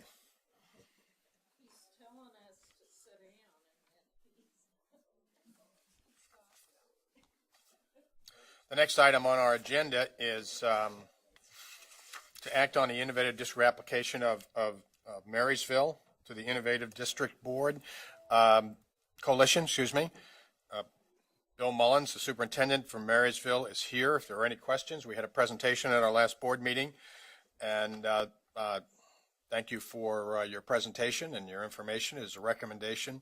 We're looking for a motion that we approve the application of Marysville and grant them the authority to operate as an innovative district, working within bylaws of the Coalition of the Innovative Districts Board.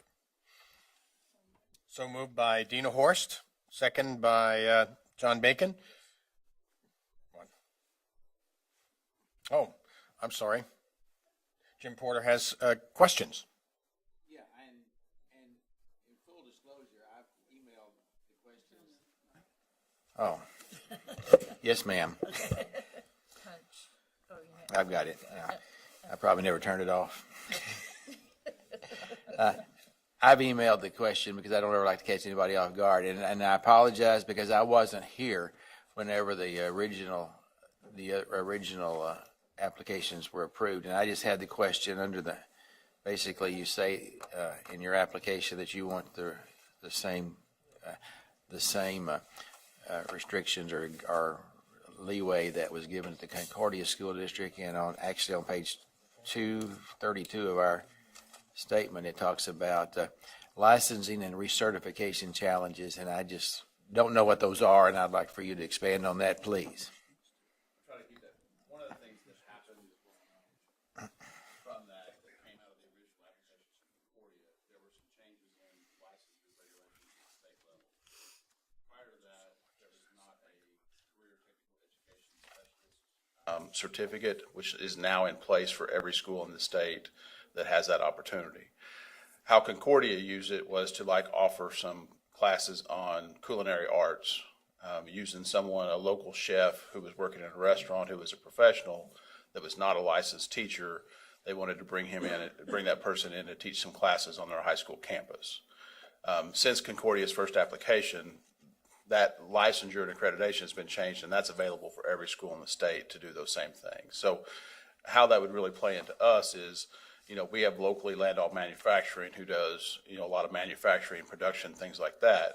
So if we wanted to offer some courses to our students, we might call on the expertise of some of our local businesses, professionals working in those environments to come teach a class or two to our students. And so that's how it worked. Yes, it's not going to replace a teacher, okay, but it's just being able to bring in some specialized career and technical courses for our kids.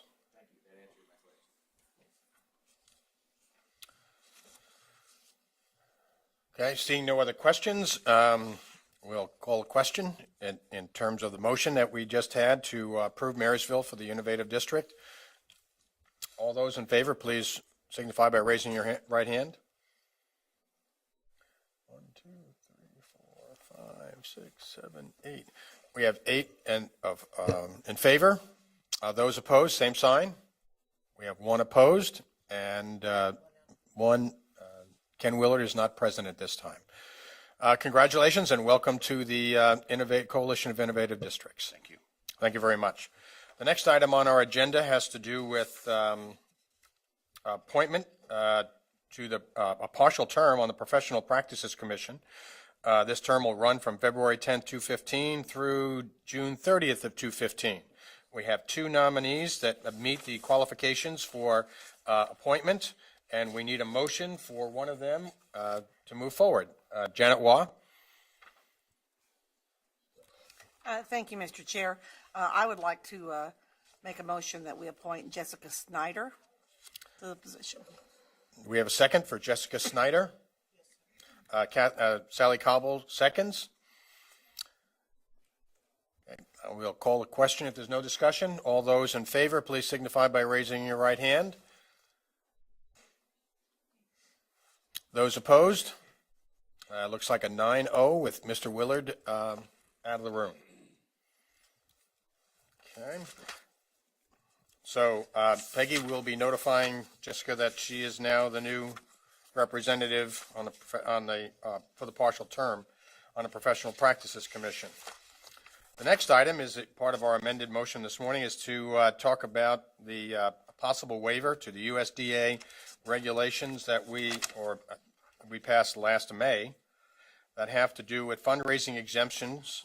Now, you were given a copy of the explanation of the situation, and I believe you all got that. And Sally, oh, you didn't pass it out. Ooh, we're doing it now. Okay, thank you very much, Peggy. I'm sorry, I misspoke.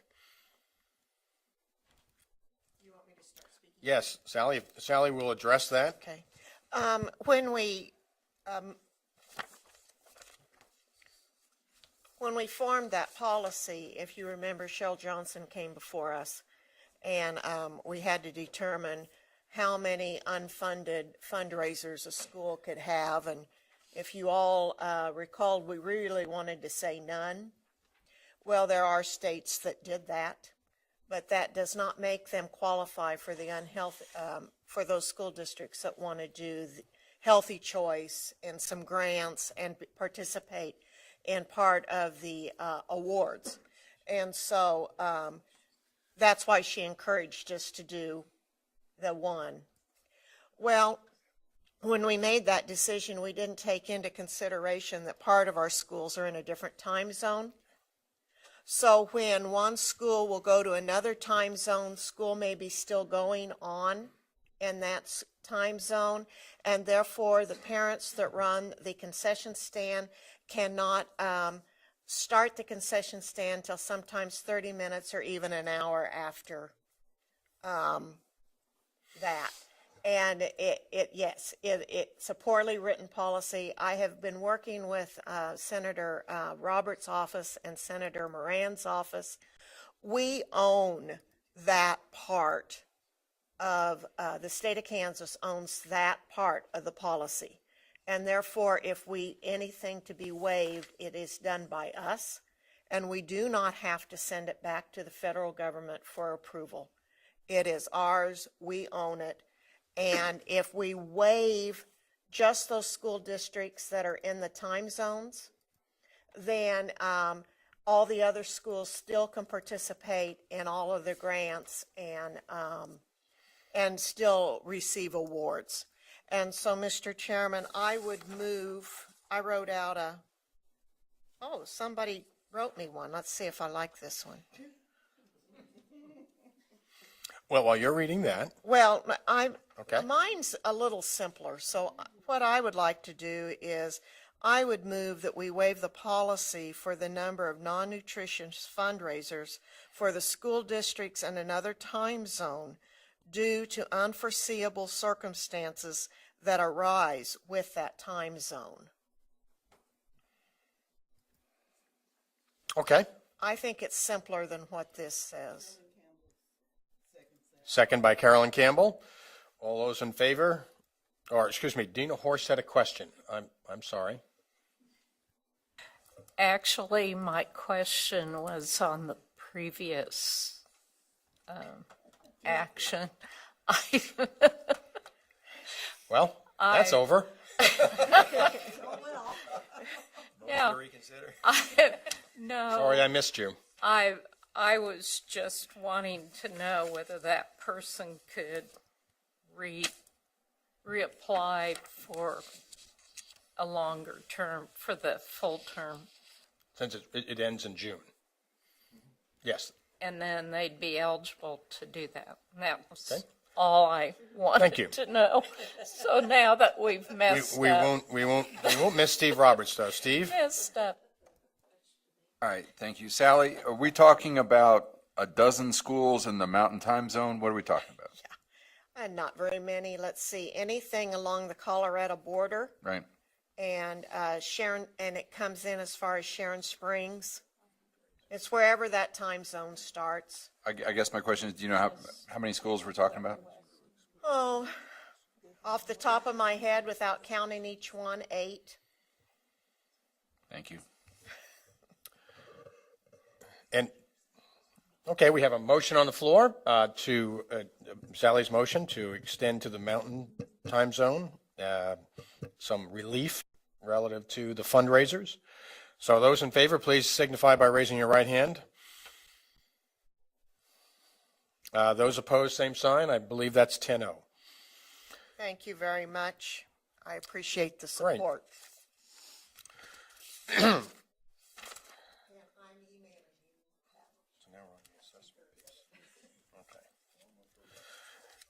Now we'll move to the next continuation of our discussion yesterday. You received a number of items. The comparison of select elements of the ESEA a waiver in terms of what was passed, what the Senate and House versions at the congressional level, at the national level are in terms of ESEA. And I guess I would, and then the second part of this is the letter that you received to get your feedback on. So to bring us up to date, we talked yesterday about, and we're given information on the two ESEA proposals. And I guess I would turn to Brad and say, Brad, is there anything you want to add to that information before we start questions and discussion? Yeah, I would say the main reason it was brought at this point in time, the real focus was kind of a follow-up from last month's meeting when some board members asked to have some discussion around possible assessment models in the future. And we felt it was timely because since that time, some bills have been moving forward very aggressively, and if the board wanted to have the discussion on an assessment model in the future, would we want to message to our congressman what our thoughts were? And I also wanted to make sure that passing this out was not intended to say, do we like everything included in one or the other, but really more to focus on the assessment one.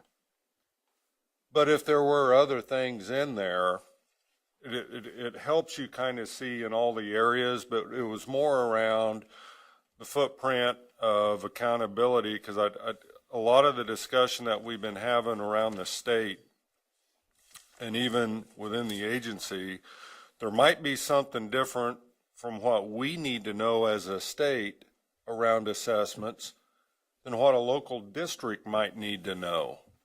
And so that was the intent of this. Okay. I received an email this morning, that basically was a message that said that it was probably, and maybe some of you saw it, it's probably 50-50 that the ESEA will be renewed and revised, and it's moving along pretty quickly. So therefore, along those same lines, we can talk about where we are in this. It's a continuation of yesterday, and I'll start with Mr. Roberts, Steve Roberts. Thank you, Mr. Chair. A question before a comment. We revise by statute our academic standards every 7 years. Is this common in most states? Are they on a similar timeline? Scott, you can move forward so they can see you nodding. I'd say anywhere from 5 to 10 years. Want to step up? Don't hide on us. Sorry. Anywhere from 5 to 10 years, yes. That standards revision process there's no set number, but yeah, states look at them. If we were to come up with an average, it might be something like 7 years across the country. Okay, very good. See, I was thinking that we needed to point out that we revise every 7 years, but if it's common practice, then we don't have to do that. Thank you. Okay. Sally Cobble?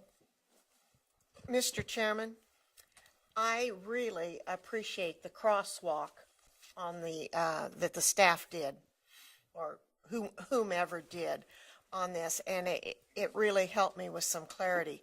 But for the sake of time today, I understand that we are supposed to focus on the assessments. Is that correct?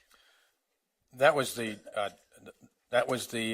general purpose of what we're doing here Okay. today. Thank you. Well, I'm going to stay right on the assessments, okay? In fact, I'm going to move a motion, okay?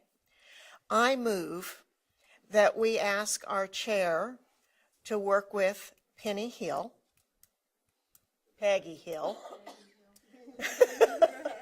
I am so starved. And I stayed at the Holiday Inn Express last night, so I'm very bright today. I'm going to move that you work with Peggy on drafting a letter that is less wordy, that has bullet points, that includes that we like the Alexander model, because not only will that support what we are doing in Kansas, but that it will also tie to our accountability model. Because I think what they want is the assessments. They think the assessments are the accountability of the schools. And I think if we don't add something in that letter on accountability, we will not be heard. So that is my motion. I also believe that not only do we need to send it by snail mail, it needs to go email. And I recommend that you as chairman, this is all in the same motion, either you as chairman or you ask one of our legislative, up to you, to also call the office, because things are moving very quickly. In fact, I received something out of Klein's office today that they've passed out a committee, and it may be before the body. So things are moving very quickly. Okay, we have a motion on the floor. Do we have a second? Kathy Bush? With? Instead of saying Peggy Hill, say and staff. I don't know enough about it. Okay, I will be glad to. Okay, so we have a second, and to include the amended motion to include staff instead of just Peggy Hill. Okay. All right, and Steve Roberts. Discussion. Discussion, yes. Might we consider adding 3 numbers to this draft? The numbers 4, 7, and 10 that we talked about yesterday, the grades in which we would focus on our assessments. Could we include those numbers? No, I will not accept that, because we as a board have not decided when we want to give our assessments, and I want the flexibility to still make that decision. And the way it was in the Alexander form, we still have flexibility to make that decision. And I'm not ready as a board member yet to tie us when we're giving them. I just like the flexibility of to make that decision yet. Decision down the road. Yeah, I would argue that maybe we'd have more success if we actually decided that 4, 7, and 10 would be a good thing. Brad? The only thing I wanted to add to address that is, when you look at Alexander's plan, it basically says states would have options to be able to submit whether they want something like grade spans, and then what we would do if ESEA was then approved with that Alexander model, then we would go to our assessment advisory councils, we'd go to the field, and we'd say what makes best sense, and then we'd submit it.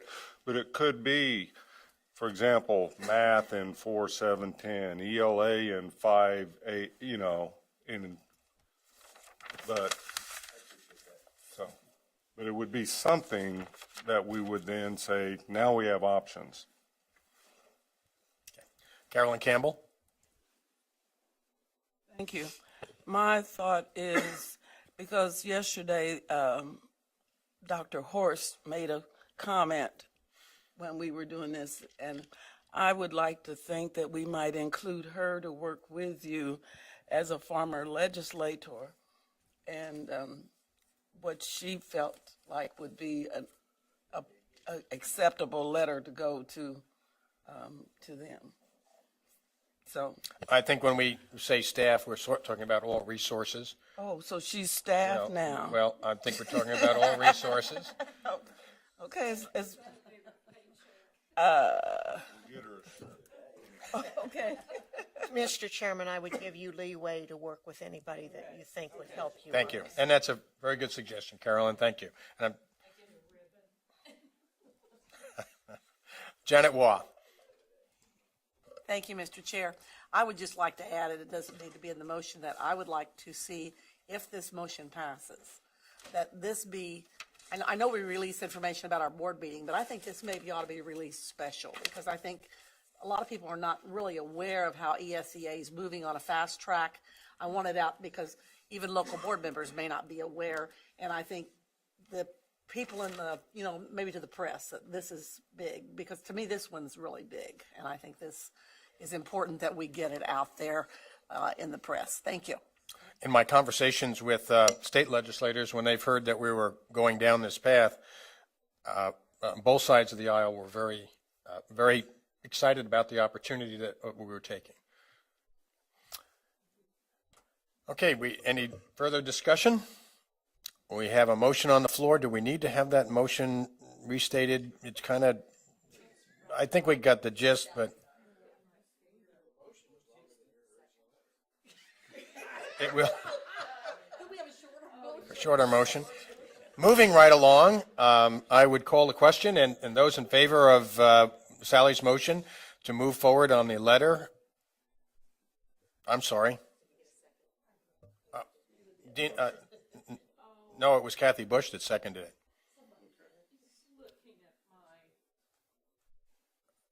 Okay, Dina, is that, you want to speak? I actually was messing around with my mouse. Killing me. And it accidentally. Okay, we have a put my question on the name floor there. to the So motion that take Sally it made. off. All those in favor, please signify by raising your right hand.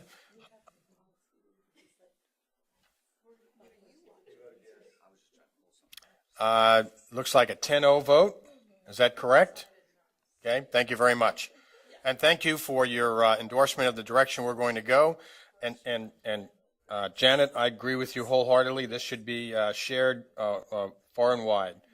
I think it's important for we as a school board, a state board, to say that, and we'll be telling the national level as well. Yes, thank you. We'll be starting with the Council of Superintendents this afternoon.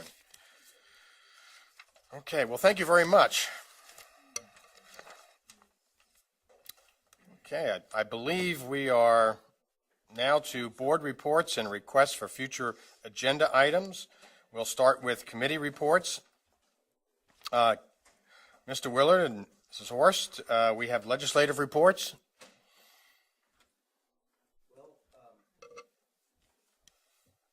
We've covered already in our discussions most of everything that I've been involved in. I was there this morning to visit with Senator Knox regarding his concern about Acacia and asking for some financial information because they don't have it or been unable to get it. And we looked at the statute yesterday with Mark's help that says that we are to receive a report from Acacia on an annual basis after September 1 with a report including complete financial report on the previous year. And so my first reaction was I don't recall ever getting that kind of a report. And consulted with John, he didn't recall that either. So I asked Peggy to look. She said she got a big box of stuff, of documents from Gary Musselman. And so I asked her just to look to see if financial records were there. And she did find some, but they're much less than a complete financial report.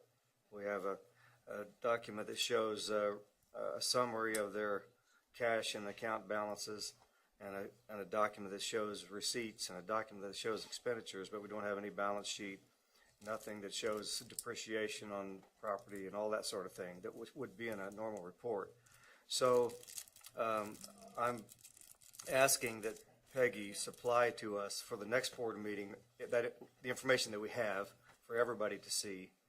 And in the meantime, what John had just made a contact with Gary Musselman. Maybe he can tell you what he came up with on that, but I haven't had a chance to visit with him yet. So, Mr. Bacon? Thank you. I did call Gary and ask him if he had complete audited financial statements. And I don't know if Carolyn, if you're familiar with what they have audited on an annual basis, but the report that he issued or gave to us in September, or when he was here in November, one of those months last fall, is just it's a certified opinion on just the operating fund. Yeah. And it doesn't include the balance sheet. So, and the statute does say a complete, and a complete would include the financial statement, according to GAAP. So, and the stat. I'm sorry, too. So he said he would provide that. I just asked him to give it to the secretary, so we'll get that. The statute outlines what our responsibility is, and that's to receive a report from him and to vote and to approve or disapprove any, or to vote on any bylaws changes that they have. But what's missing is just the financial information, because we've never seen that or had any chance to have any input or ask any questions about that. And I really think that we need to do that. Now, that was in the 2012 statute. I don't know how the statute read prior. Maybe Mark could shed some light on that, but I don't know that that's a new requirement. Probably not. But the question we got, I had a call last week from Senator Knox's secretary wanting to get with me, and I didn't know what it was about. And then he sent me and asked about who was responsible for Keisha. Who did they answer to? And I said, well, I think that they don't answer to us, but we do get a report from them every year. But that was about all I could say at that point. So it's gone from that initial question to this point today, in trying to answer the senator's question, because he apparently has had difficulty getting the kind of financial reports that he would like to get. So. Okay, so what I'm hearing is we will anticipate that the reports that Gary said he would send to Peggy will be distributed to us for the next board meeting. He didn't give me a time frame, but I'm assuming it'd probably be right away. Yeah, Okay. the next few days. We'll look forward to it. Good. Thank you. Dina, any legislative updates? Oh, I'm sorry. Carolyn? I'm sorry. I want to address that I personally think that maybe we should put it on the agenda for Gary to come and bring the audit, because I've got, well, I don't have it here, but the auditor, and I just lost Carlson, anyway, whoever does that, they presented that to them, I think, last month when I was here, because I missed that first day. So there's a nice bound report with all that in it. So I think that if you want, we should just ask. So, Carolyn, your recommendation is that we have Mr. Musselman on the agenda next month for the report, financial report. If you don't want that, but I know there's the bound report, but. Do you have a bound one? No. Well, she has a bound one here that I have a copy of it here. Oh, okay. But what we get out of that is really very just summary information. It's not a detailed financial report. So, I mean, maybe he has one, but it hasn't gotten to us. Okay. So, but just as a side here, Mark, you have the statute that we're talking about. Yeah. Thank you. I'll just read from it's not a statute that's under the board. All of the statutes that deal with the board, it's under the Kansas School Activities Association. Statute is 72-130. It says, on or before September 1 of each year, make a full report of its operation for the preceding calendar year to the State Board of Education. The report shall contain a complete and detailed financial statement under the certificate of a certified public accountant. And so the board minutes from November did reflect that Mr. Musselman had delivered the board office copies of the Keisha materials for the 2013-14 school year. And it identified, it said the handbook, the audit report, journals, and minutes from the board of directors meetings were delivered to the board office in November. So the complete financial is required by the statute. Well, Carolyn, thank you very much for that comment. And Mark, thank you for your follow-up. Now, just to be, is this, you're requesting a board, or was it Carolyn requested that we have this as an agenda item at the next meeting? Well, I think that would be appropriate, yeah. Okay. Okay, very good. Thank you. We'll see if we can get it done. Okay. Oh, I'm sorry. Can I ask something, sir? Yes, sir. The House Committee on Children and Seniors is going to have the seclusion restraint hearing, and they'd appreciate it. We'll have probably Jan and Scott both there. And so they'd like to have a board member present. And when is it? February the 19th, but I thought if I catch everybody, I wouldn't have to run you down. All right. That's a Thursday. Whenever February the 19th is. It's a Thursday. And they want, here's what, yeah, and they want, I have to give them the names immediately. 9 to 10:30. Regrettably, I'm in San Francisco. Well, I'll be traveling back that day. Ken, what do you got? Okay.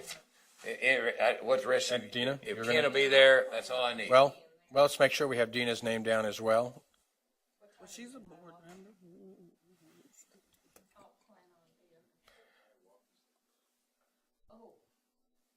Yes. In the morning.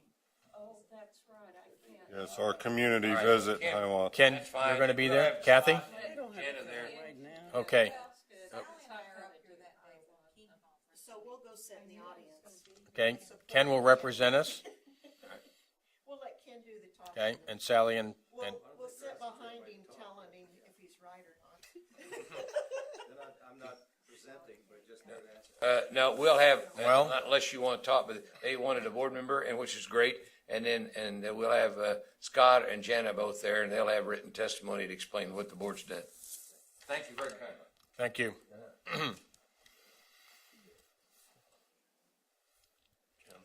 Jim, Yes, John? I just wanted to remind you that our March meeting is one day here, and then we go to Olathe and Kansas City, Kansas. Yes. Yeah. Yeah. So it'd have to fit into that Tuesday. I don't know how full it is, but if we. Well, it's not full at all yet. Okay, all right, good. Very good. I don't think there's anything. All right. We have, well, we do. We have report on disadvantaged students and, yes, good point. Thank you, John. The next item, Do you still want me to say anything about, Legislative, she's. you called on me and then, oh, I'm sorry. Yes, I'm, Second thing to go for them. You know that. thank you very much. Dina, I think Dale did such a good job of covering all the bills that I certainly don't need to do that. And of course, the bill that did pass out on negotiations out of the House, Ken and I actually were there listening to the coalition try to convince the House that that was the bill they wanted and that they ought to go with it instead. But I think Mr. Trabert won out in that case. But I did want to point out that the House committee agenda is different.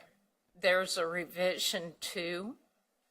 So I think all the things that are on there were basically moved down because of Mrs. Hedke's funeral on Monday. So if you're interested in one of those bills, you might want to check online and see. good advice. Okay? Other than that, I'm Thank you very much. Janet, on the policy committee? Thank you, Mr. Chair. We did meet yesterday. I'd like to pass out a paper just right now. while I'm distributing this paper, I would like to tell you that the policy committee is extremely excited. We're so happy to be on the policy committee. I just want you all to know, we want to thank you for appointing us all to that. Is that You're correct? welcome. Most exciting afternoon I've I know, spent in we love it. decades. And I'm confident that our board attorney and our secretary both also are thrilled to be there. But what we have kind of decided this year, we're going to concentrate on guidelines. We pretty well went through our policies last year, so this year we're going to concentrate on guidelines. And the first one we were asked to concentrate on was travel. Well, frankly, we don't have anything to recommend at this point because we're just we're starting to look at it, and we're going to meet again next month. But the one thing we thought we should point out to the board that we felt was important was last year's budget. If you will look at the top, we highlighted it. We exceeded our budget by $6,600. Now, I'm one of the guilty parties, and so I apologize. But I think as hard of times as this is coming out of department money, bottom line, the department has been cut.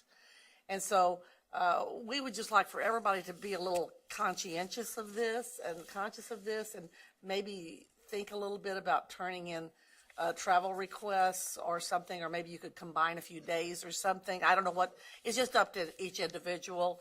But we felt that it's inappropriate for us to take more money out of the department, because as they're struggling, because this is directly out of the department. So anyway, we just simply wanted to inform everyone that we would like for you to take a realistic look at this, and we will come back at a later time and make some recommendations on travel of what, if we decide there's some changes that could be made. But at this point, we just simply felt that this was important that we look at it. And also, maybe some of you have some suggestions or some comments for us regarding the travel. Maybe we would be happy to take any suggestions you have or comments. I mean, of any suggestions you might have that we could do to help with this particular item, or any of the others for that matter. Kathy wants to say something. Kathy Bush? Thank you, Mr. Chair. As we started to look at this, one of the things in the travel guidelines is they kind of define it, I think they called it pre-approved and discretionary, which we felt like we need to maybe change that first category to assigned, meaning that those are the committees you're assigned to, and then discretionary. So that's probably some of the areas we're going to look at and bring back to the board. And as much as anything, it might be just knowledge of what these categories are and what they mean. And then, how do we really look at the discretionary piece? So if you get a chance to look at that piece of the guidelines, we'll bring it back so you can see it, but that's kind of really what we're probably, at least initially, going to be looking at is those assigned and those discretionary pieces. John Bacon? Thank you. This approved budget of $207,000, how's that arrived at? And I don't know if our commissioner does that, or because we've never discussed that as a board that I recall, approving what we're going to spend on our travel on an annual basis. So maybe the number should be $300,000, and we're way under, Janet. So well, now this is the way I understand it. Now help me. I mean, maybe we need Dale here. It's my understanding in the past. I'm talking in the past. When there was an increase to the department, they would give us the same increase in our budget. Now that they've had the cuts in the department, they haven't cut our budget. They've retained it. They've given us the same. Did you understand that, Kathy? That's kind of what I understood Dale said to us. So basically, while the department's taken cuts, we haven't taken a cut. We have basically retained what we had. if you're going to hold us accountable to something that we have no input on, I think that's unfair. So if we have some input on what realistically we think our budget should be, travel, I don't know, our districts have changed and people may have to travel farther. So I don't know if this is a good number or not. Well, maybe we need to have Dale come down here and visit with the whole board about it. I do know that one year, I recall, we lowered our budget, our travel budget, by the same percentage, I believe, as the department had to take a hit. I do recall that, in the past. So I recall us doing that one time. That's the only time I recall us actually doing something about the total budget. But as far as I know, we've never had a lot of, or any input as far as how this budget is put together. Well, why don't we have Dale come down here, maybe, that could be, if that would be all right, and explain that to us next time while we as a committee, because we as a committee will continue looking at the policy, but he could explain to us how that is arrived at. But like I say, that's the way I understand it. It's retained the same, even though the department's taken hits. But I'd rather have him tell us this. Very good, thank you. Communication committee report is next. I would, as being part of the communications team, Peggy and I were talking about, and this is for me, and I think would help everybody, is to have a fast fact, what I call fast fact sheet, that is just facts today, even like the numbers we saw today on the charter schools. How many charter schools do we have? How many students are in the virtual schools? But also even more mundane would be the number of students that we have, number of school districts, it's just a fact sheet that we would provide, and we've kind of brainstormed some ideas, and we'll be bringing that back for you. I know I'm always asked questions, and I say, well, I think it's about this much, and I'm just not always sure. So as a way for us to enhance our communication with our constituents as well as with legislators and others, we thought having a fact sheet like that would help. If there's anything that you'd like to see included on that, if you'd send your comments and notes to Peggy, that would be great. Now, the postcards are going out. I think we heard yesterday that possibly we might adapt one of the postcards to the assessment letter that we were talking about, to get that out to the legislators. And as soon as we get that together, we will put it out, and Peggy will communicate in some way with them what we come up with, about that. Last night's event, I thought, was very good. I got to meet people that I hadn't met before. I got to know people who I did have an opportunity to meet in the past, to know them better. It was a good experience. I want to thank Senator Abrams for his time and effort to make this work. It was good, and Representative Highland was also very cooperative, and he's new, so he kind of jumped on there at the end, but he was very supportive. I think the legislators I talked to on both sides of the aisle that participated felt it was a good experience as well. The number one thing that I heard from representatives was it's just really nice to sit down and talk, get to know each other. Does anybody have any feedback or comments about last night? Dina? I would just say ditto. I actually have known a number of those individuals for quite some time, and I still learn things about them that I wasn't aware of. So it was a good experience, and hopefully we can continue those. And I thought it was great that you and the two chairs had put this together, and appreciate it.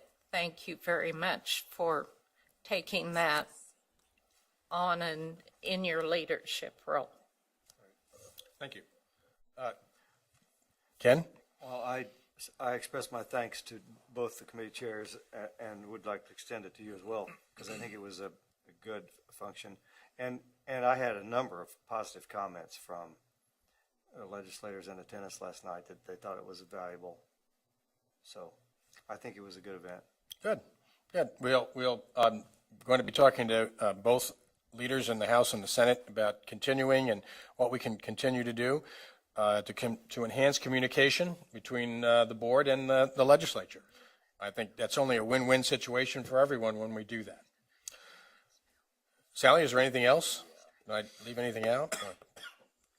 Okay. I just hope that postcard on the revision of the standards is our next one. I think it's important on what they're doing. Oh. It could shut down maybe some of those bills. Oh, yes. Well, we also, this postcard in terms of the information that we're putting out in terms of opening up for the ongoing continued discussion on the college and career ready standards that will be taking place in the next 2 years. Right, and Denise is shaking her head, so she. I would like that to be the next.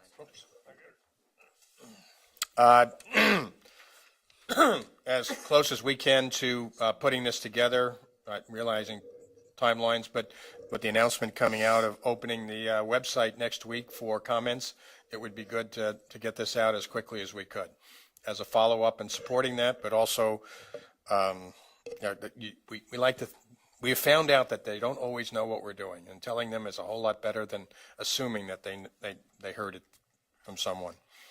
So I think that's what I hear from you, Sally, is let's get it out there quickly. Okay?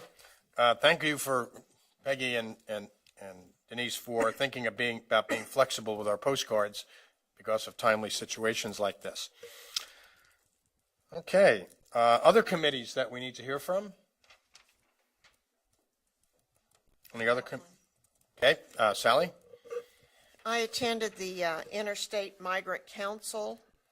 It was in, I went to Little Rock, Arkansas. I really want to thank whoever made the decision for us to join that group again. It's very beneficial for the migrant work that we do. In attendance was Arizona, Arkansas, Colorado, Hawaii, Indiana, New Jersey, Nebraska, Oregon, and Utah. There are other states that are members but that were not able to attend this meeting. John Dahl is our legislative representative from Garden City that attends that with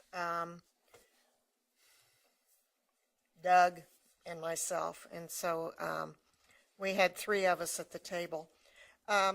What we are working on is the reauthorization of Migrant Work Title I, and it has not been reauthorized since '07 either.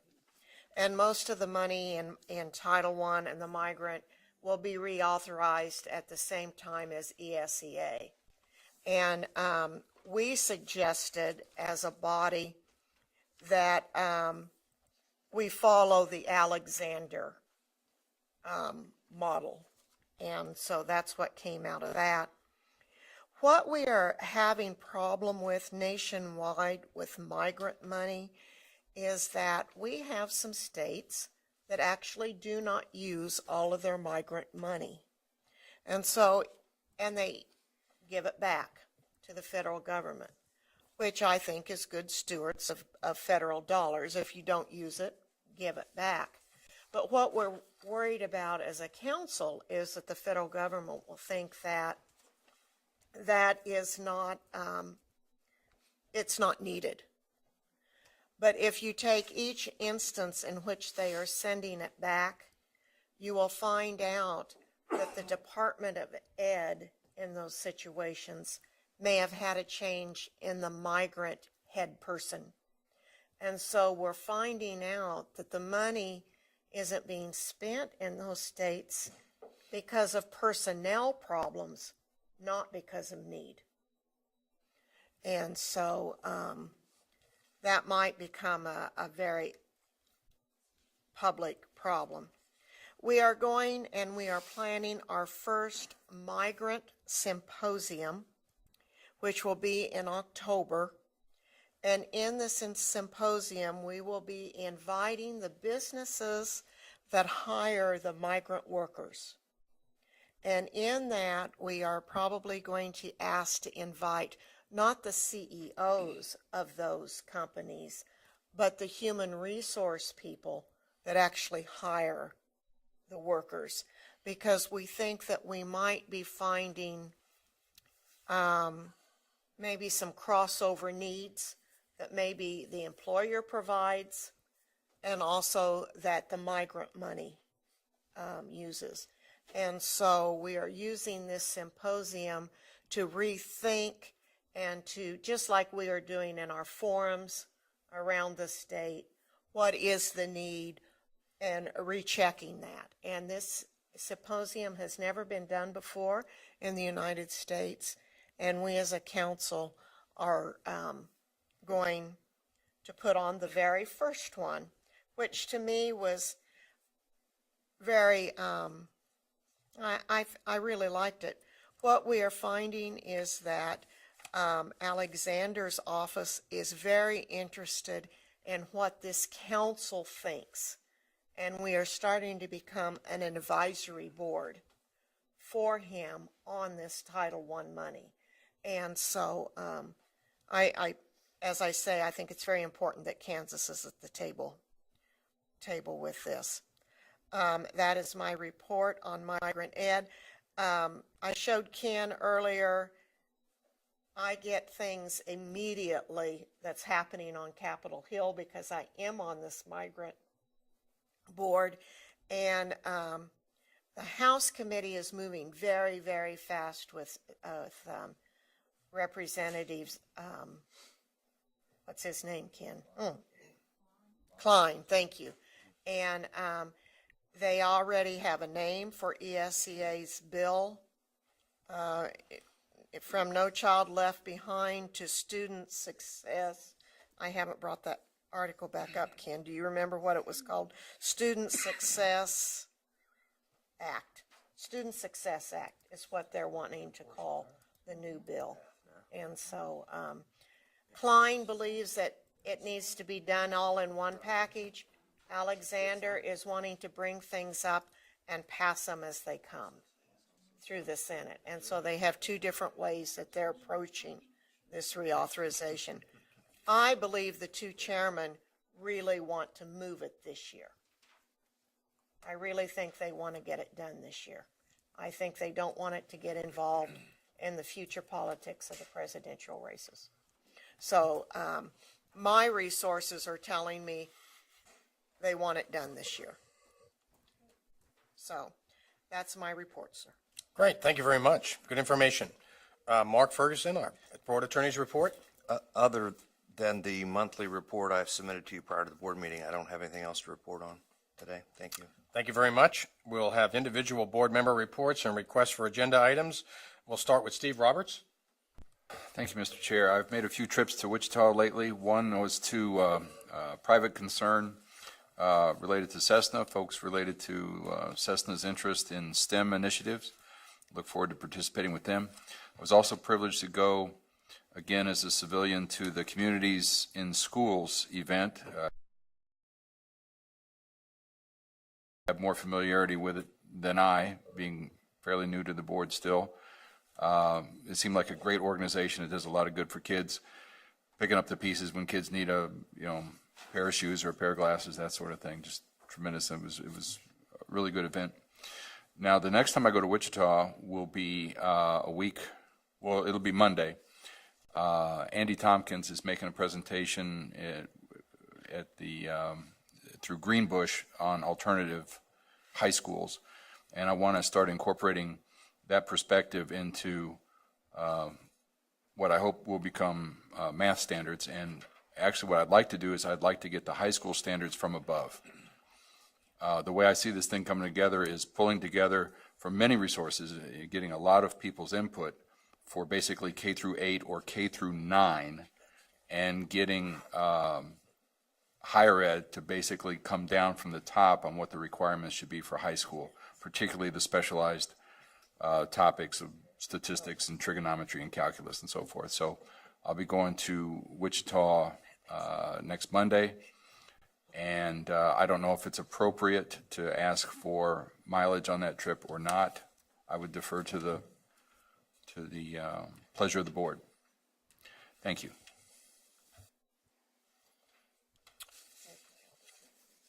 Thank you. Tina Horst.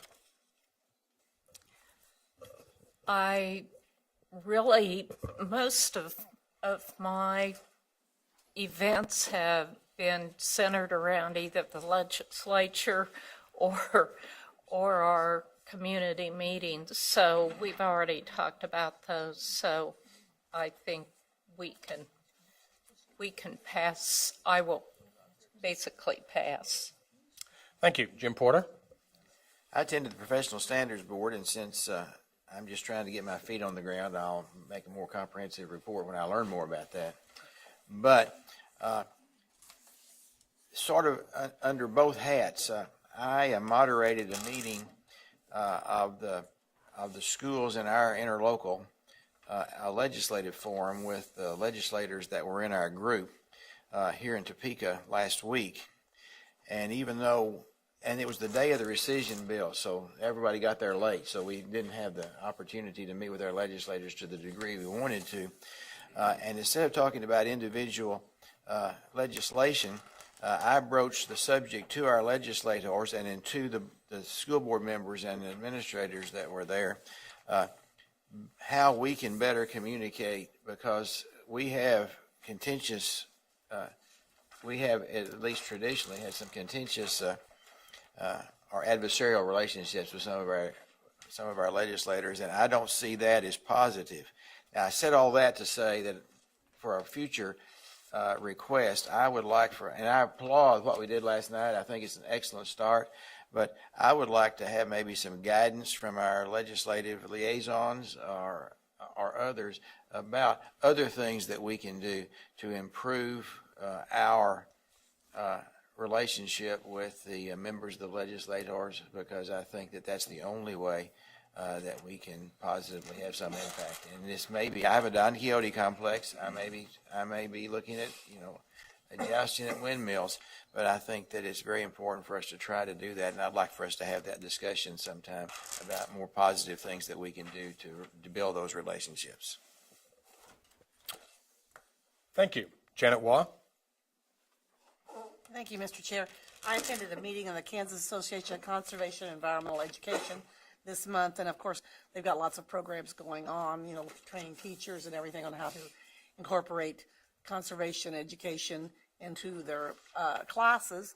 But one thing I did want to mainly tell you was that they have an annual award celebration every year, and several of you have attended these meetings, and I really think they're really nice. And so anyway, the one for this year is scheduled for Friday, April the 10th.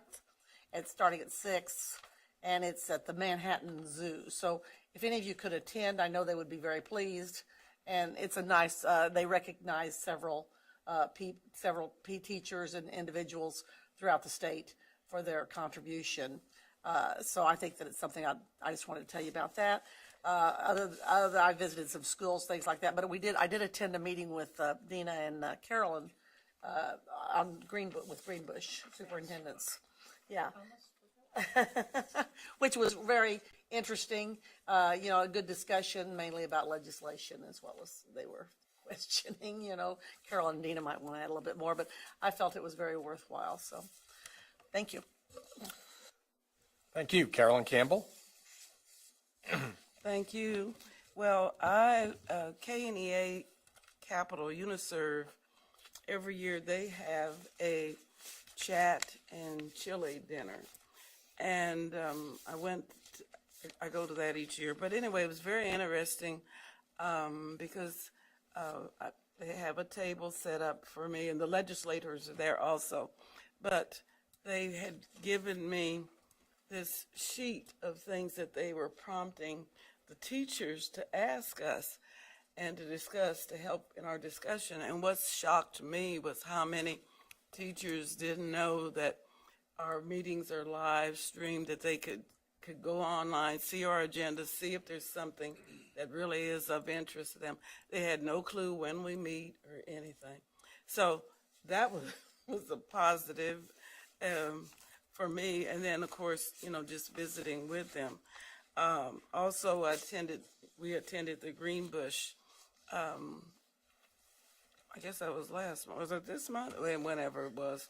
But that was I was very happy to I met some superintendents that I don't know that are not in my district, but very interesting, so I appreciated that. Since I get to help with the agenda scheduling, I know that we will have our presentation on diverse student populations in Kansas. That's the only reason why I voted no to change the agenda, because this morning. So I don't want that to get lost. And then I also thought that at some time in the future, I would like to have, maybe invite Hope Street Academy charter school here in Topeka, because they have been very, very successful. And I was on the local board when we applied for that, and I'm just very proud of a lot of the accomplishments. And I remember I was sitting in a high school when a young man came into the office to get an application to apply there. And he said, and at that time, I didn't know how successful Hope Street would be, but he says that he just was not making it at Highland Park High School, and he thought that if he went to a smaller school situation, that he could do better. And so it's just amazing, some of the testimonials that hopefully you'll hear. Shows you what a charter school really does. And then, of course, we've got Walton. Have we had Walton here? Not that I'm aware of. I just love that school. Yeah. But I just thought sometime during the year when we need to just sort of highlight some of the successful charter schools. Good idea. Oh, and then there's a pad over there if you want more, but I'm sharing with you, the Kansas African American Affairs Commission produced these, and when the governor signed the proclamation and had the opening of the exhibit over in the Capitol last week, they distributed that, so you can get more if you need. Thank you. Thank you, Karen. And this is really good. I read a lot of it last night. It's really interesting. Sally Cobble.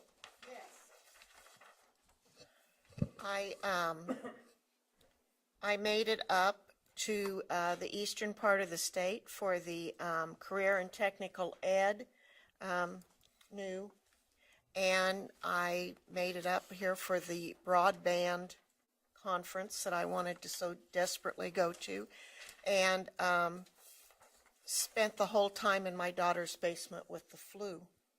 And so I have no reports, except, Peggy, we better make sure on my expense report that the state doesn't pay me for traveling to eastern Kansas to have the flu. Yeah, just got to travel into the board meeting. Okay. Did you find a broadband recap? Yes, that was wonderful. Thank you. Okay. John Bacon. Ken Willard. Thank you, Mr. Chair. I received contact yesterday from one of our schools in my district who was very concerned because they'd received about how to handle this issue. They'd received from the American Islamic Relations Group a packet including a Quran to be included in their school as an education resource. And he had, by the time I had spoken to him, he had already taken measures to destroy it, which in my view is the appropriate thing to do. But I've spoken to one other superintendent, so I think this went to maybe all the superintendents in the state, and I don't know to whom else. But I would oppose it on this grounds, that it has no cultural relevance to the establishment of our culture or our history, no relevance to our history of our country and the establishment of our culture, rather than on any kind of religious grounds. But I suspect that may be that won't be the last contact. So I don't know anything about that, but this is my first encounter with it. But at any rate, kind of in connection with that, I have also been asked a couple of times to look into the possibility or what kinds of regulations or statutes would stand in the way or be a problem with a school teaching Bible in their class schools as a humanities course or history or literature as an elective only. You have a district doing that? I've said, I think there are some districts doing it. I don't know who's doing it. Maybe you have that information, Brad. Okay, excellent. Well, I should have talked to you all before I talked to Mark, because he'll send me a bill. But I talked to Mark yesterday about this, and he was going to investigate it and look at it. Also ran into Scott Gordon out there and spoke to him. He was going to look into it. But I'd just like to, what I've said is I don't think there's anything in our regulations that prevents it, nor is there anything in statute that prevents it. So Brad, maybe you can elaborate on what you know about that. Well, I know a lot of schools, and I was just commenting, my son right now in 7th grade is in, it's a historical, takes you from the religions from the beginning all the way through, and it teaches that most wars are started for some religious, so it goes all the way through, and it's of course that's taught in the middle school where my kids go. So I think a lot of school districts do it, but they announce at the beginning of the year, this is a course we teach, this is something if you want to opt out, but it is, well, it's taught to all of them, but they can opt out, and there's other options, but most of them, I mean, it's, Well, I might ask, I don't know of anything that, to answer your question, if it's taught in that fashion for a historical, for that then. Good. Well, would it be inappropriate to ask to get a list of those schools that are doing it? I think that would be helpful to me, or teaching it in some fashion. We wouldn't have that, but we'd have to survey them, because that would be a local elective curriculum, but Is there any cost involved in doing that kind of a survey? just That would be helpful. time. That would be helpful to me if you could do that. And then the rest of my activities have just been regarding the legislature, and we already talked about that. So, Ken, I would respond as a high school principal to, yeah. because been down that road about, well, I'd say every 2 years.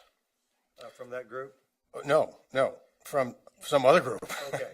I've had people walk in with pamphlets and tell me this is what I can't do with their student.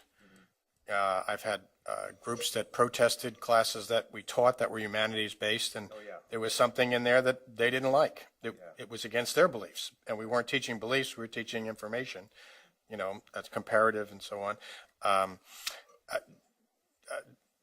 Handing out Bibles, I mean, this is not new territory for us, and but it is a good question to bring up. It's important that we respect all, but we also understand the laws and that we live under and the regulations that we have as a state, in terms of that. So yeah, it'd be good to find out more information. I'm with you on that. Clearer picture Yeah. of where we are. Yeah. And let's Yeah. awesome. I've had groups that you really don't want in the school one time. That's really scary. Oh, man. But, it's a good question. Thank you for bringing it up. Kathy Bush? Thank you, Mr. Chair. A couple of things as far as meetings. The Communities and Schools event was their annual fundraiser event in Sedgwick County. They service schools in Wichita, Derby, Hayesville, Valley Center. I believe those are their main schools that they service. And they are a great organization that provides a lot of service. I've been involved with them in my previous professional career. So did enjoy that event. Attended the recent Kansas Learning Forward Association group that was in January. And those of you that don't know, that is an organization that brings together all the professional educational organizations from throughout the state. So we have elementary folks, secondary folks, we have higher ed folks, we have Cheryl Simmels there with USA, so we have KSDE is there, and Randy came and spoke to the group, and that was good information for everybody. Plus, we kind of talk about different things as far as advocacy that this group can kind of help support. So we had a good meeting in January. The coordinating council meeting, the next one, it was going to be last Thursday, but now it's been changed to the 23rd, I believe is the date. So we'll be having our coordinating council meeting coming up very soon. So I do look forward to that group again. And then I do have a little bit of a clarification I want to ask.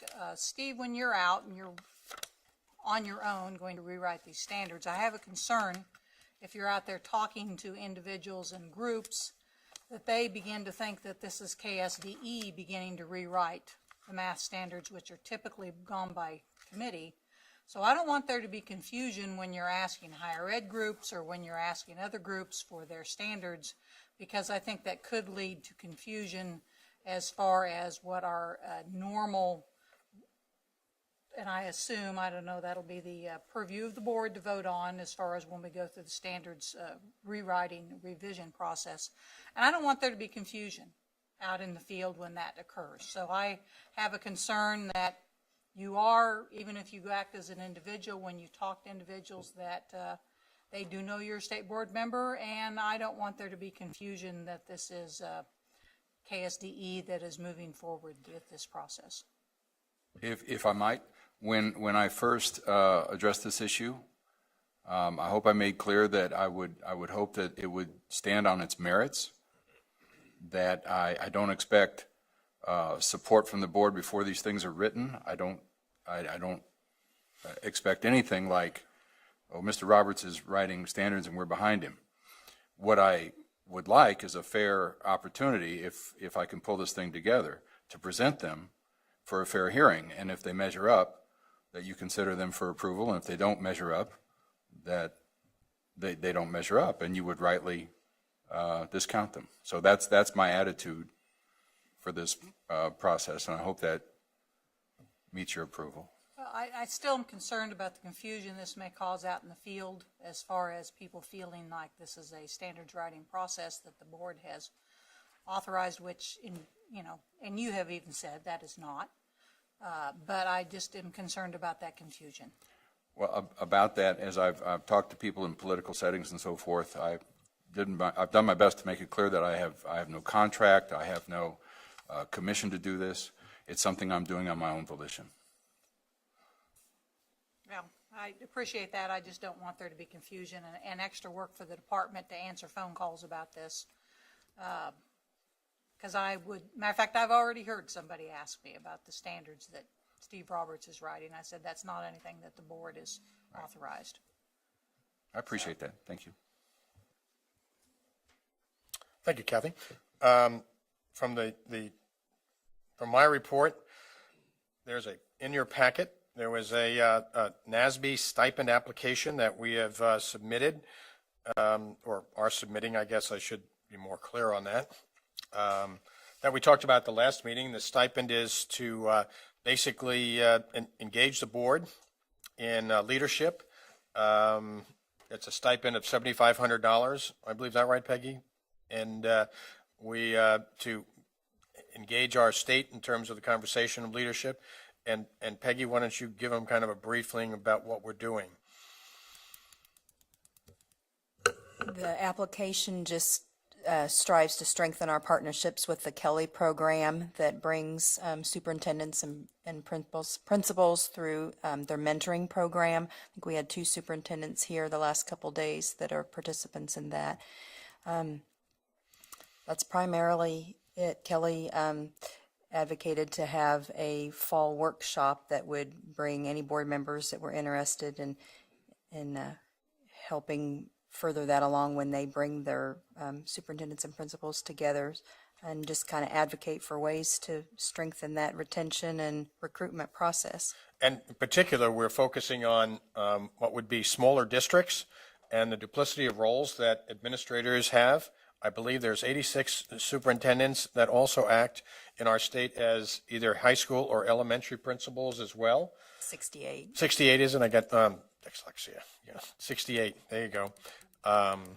Thank you for correcting me. But that's an ever-growing number that is occurring in our state as enrollments go down and efficiencies are demanded. So we have worked in terms of helping those and identifying and helping Kelly and USA to respond better to them and help us understand better the roles of the small rural administrators and the challenges they face. I know we've all talked to those administrators, and One moment they're doing an E-rate application, the next minute they're supervising the elementary lunch, and then they're driving a bus at the end of the day, and we wonder why they can't make it to our meetings. You know, they've got a tough job. It takes a special person with unique talents, you know, in those settings. I would like to make a motion that we accept the application that we are sending to NASB. And that's in your packet for $7,500. It does cover some of our travel, but it deals in going to the Kelly Conference and such, but it also provides resources for those organizations to bring those individuals in and to develop programs for them. Seconded by Ken Willard. All those in favor? Or is there any questions? I should start there.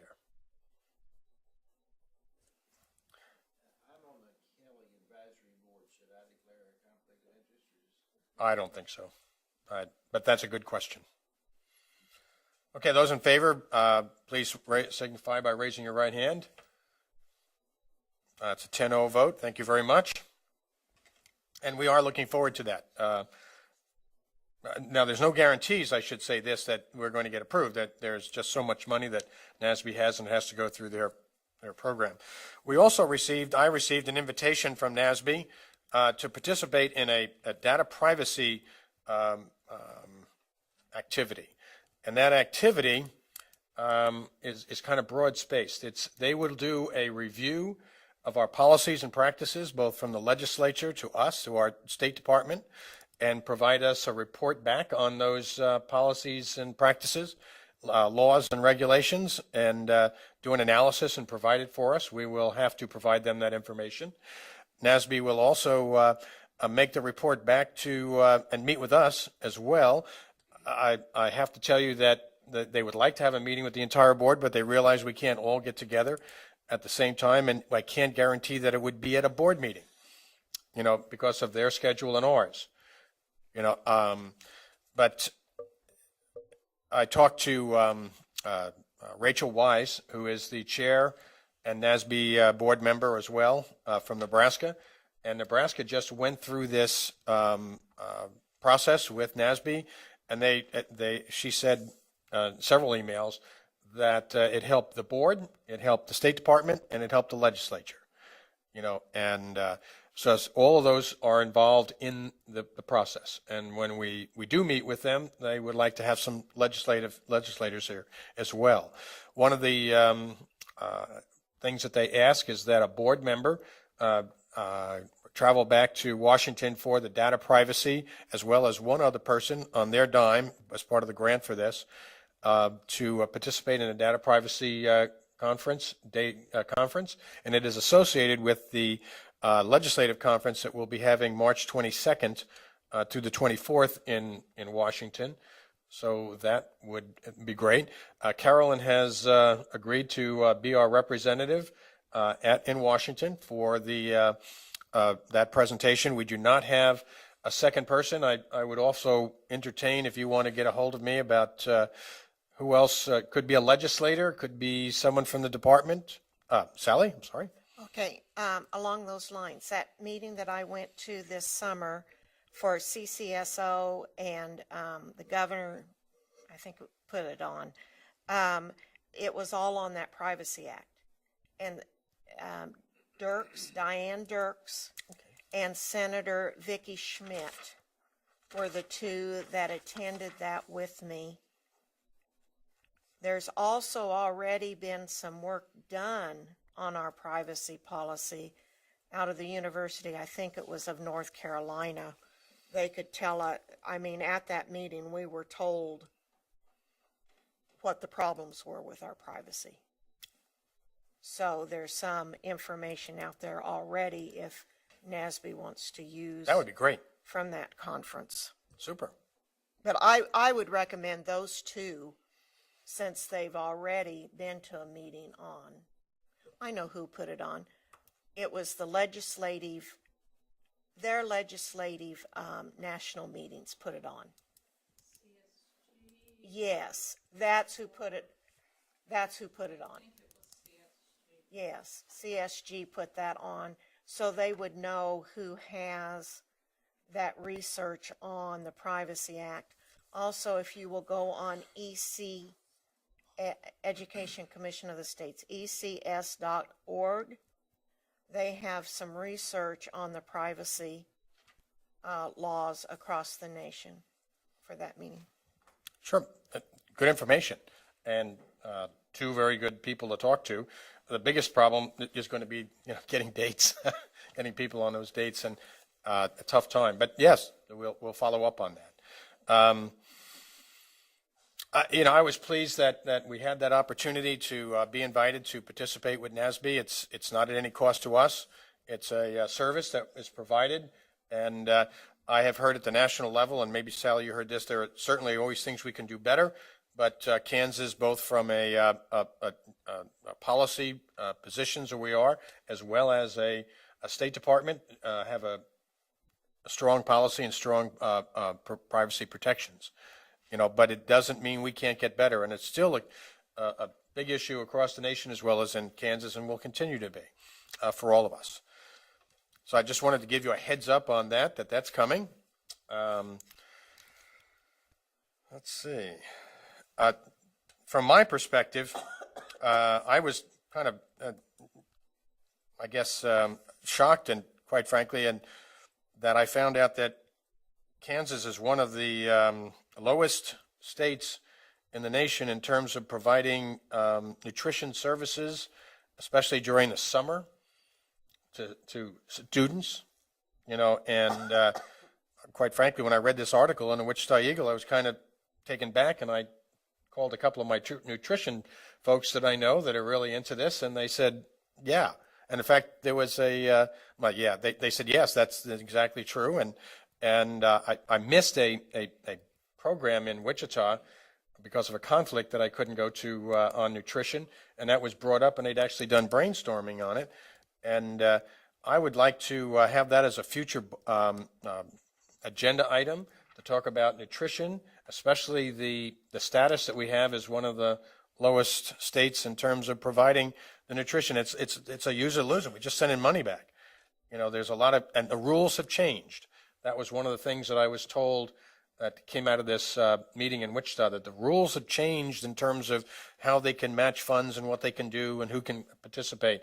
Because as a principal, I once had a program in my building for about 10 years, and it was a tough go. It was tough to get kids, especially since I was a high school in a neighborhood that was served, that primarily the participants were elementary. It was just kind of tough. So we had to do some unique things to get kids in there. I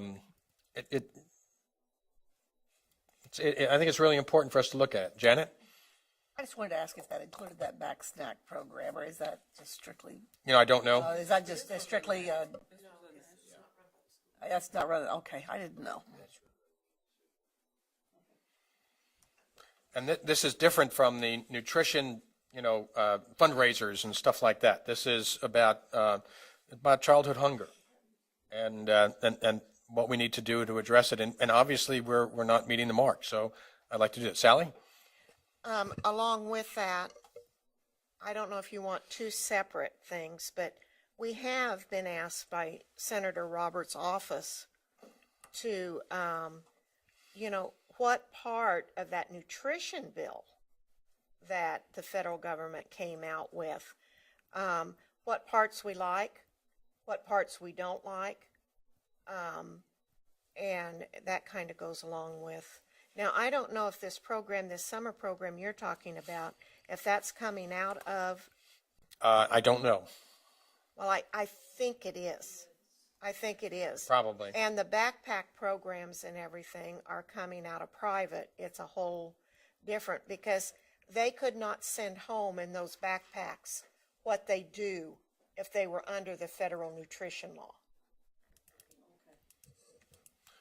It would be good to have a better understanding of all of those. And I think, especially with Senator Roberts' position on the Ag Committee as chair, I believe he's chair, isn't he not? Yes. It's really important that we get that information, but it's also important to get that food to the kids. Jim, order? The summer program is administered by the department. We have that program, and it is administered through this department.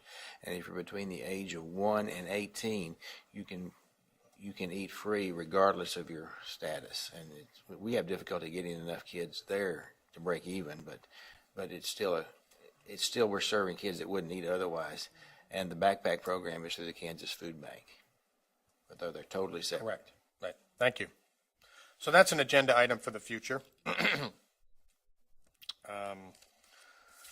In my report, speaking of food, I was a judge at competition Cooking Up Change, and it was the 7 high schools in Wichita, and I was a judge, and I have to tell you, I have a new appreciation for the people who eat on TV when you see these eating contests and contests, but competitions on food, because the students had to produce a lunch which would meet all the nutrition, calorie, all the requirements that are part of what's allowed in our lunchroom.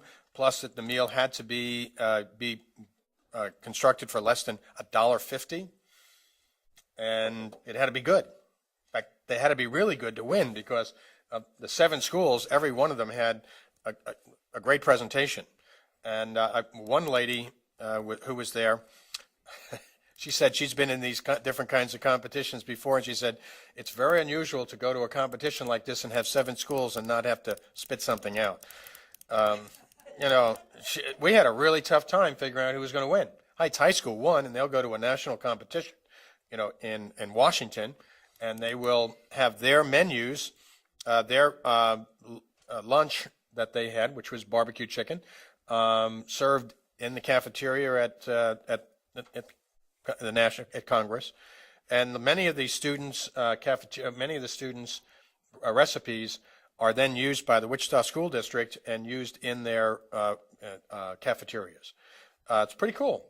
If you get a chance to be part of this, I'd encourage you to do it, but don't eat very much before you go.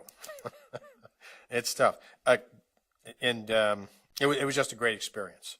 I do want to tell you also that I've been invited and will be going to I guess it's the Next Generation Science Standards meeting that they're having in San Francisco as part of our team. We are, I believe, a lead state in that, and they want the board chair to be there, so I will be going to that next week. And have hopefully good information to provide you when I go back. I don't want to raise anyone's expectations. Science was not one of my fortes, though I did enjoy. Physics, chemistry was not what I liked. Yes, stay with the physical part. The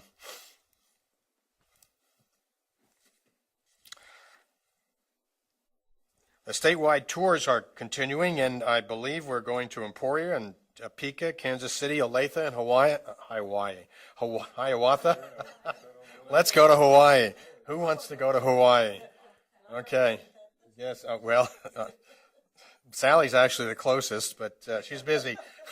And truly, I can't tell you how excited I am to get the results of that. And I do want to reiterate again that getting the information and gathering it is a lot of hard work and fun.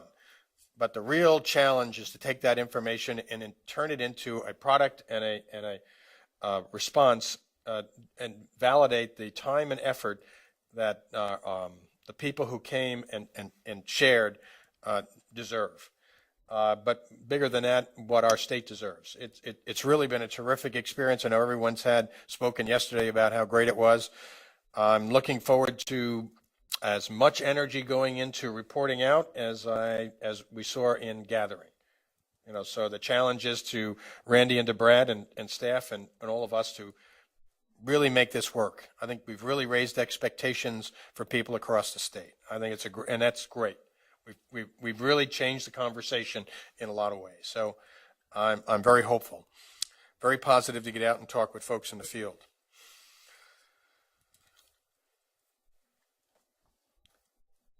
Is there anything I'm missing? I don't think so. Did anyone not add any agenda items? I didn't. Okay. Mr. Willard?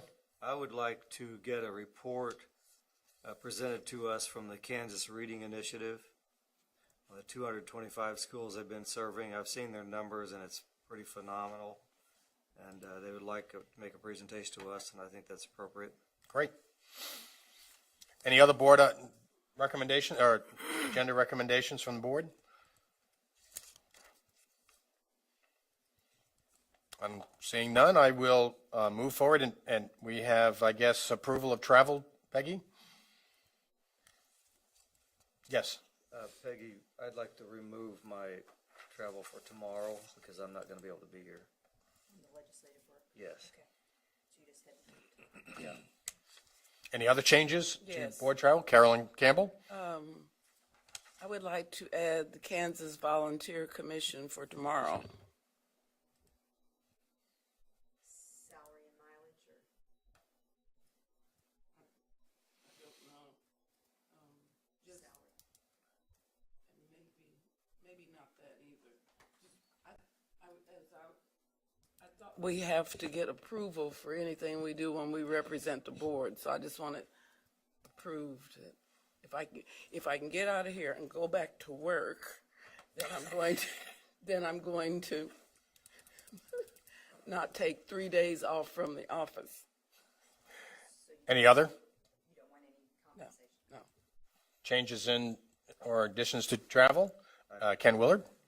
I do need to put on 3 days next week, Tuesday, Wednesday, Thursday, 17, 18, 19 for legislative work. And salary and mileage? Yeah. And per diem. I'd call for a motion to approve board travel requests as presented. Jim Porter, Dina Horst, seconds. All those in favor signify by raising your right hand. Leave them up. I have 9 votes in favor. Those opposed? 1 opposed. Sally Cobble, thank you very much. I would just remind you that our next meeting in March is here on, what date is that? Tuesday, March 10th? Okay, and then the 11th, we're going to be in Kansas City to visit the schools for the, and Olathe? School for the Deaf is first. Okay, always a good experience. I look forward to it. Gain a lot of information, and it's absolutely wonderful to see the great kids that are there. So with that, I'll close our meeting. Thank you very much.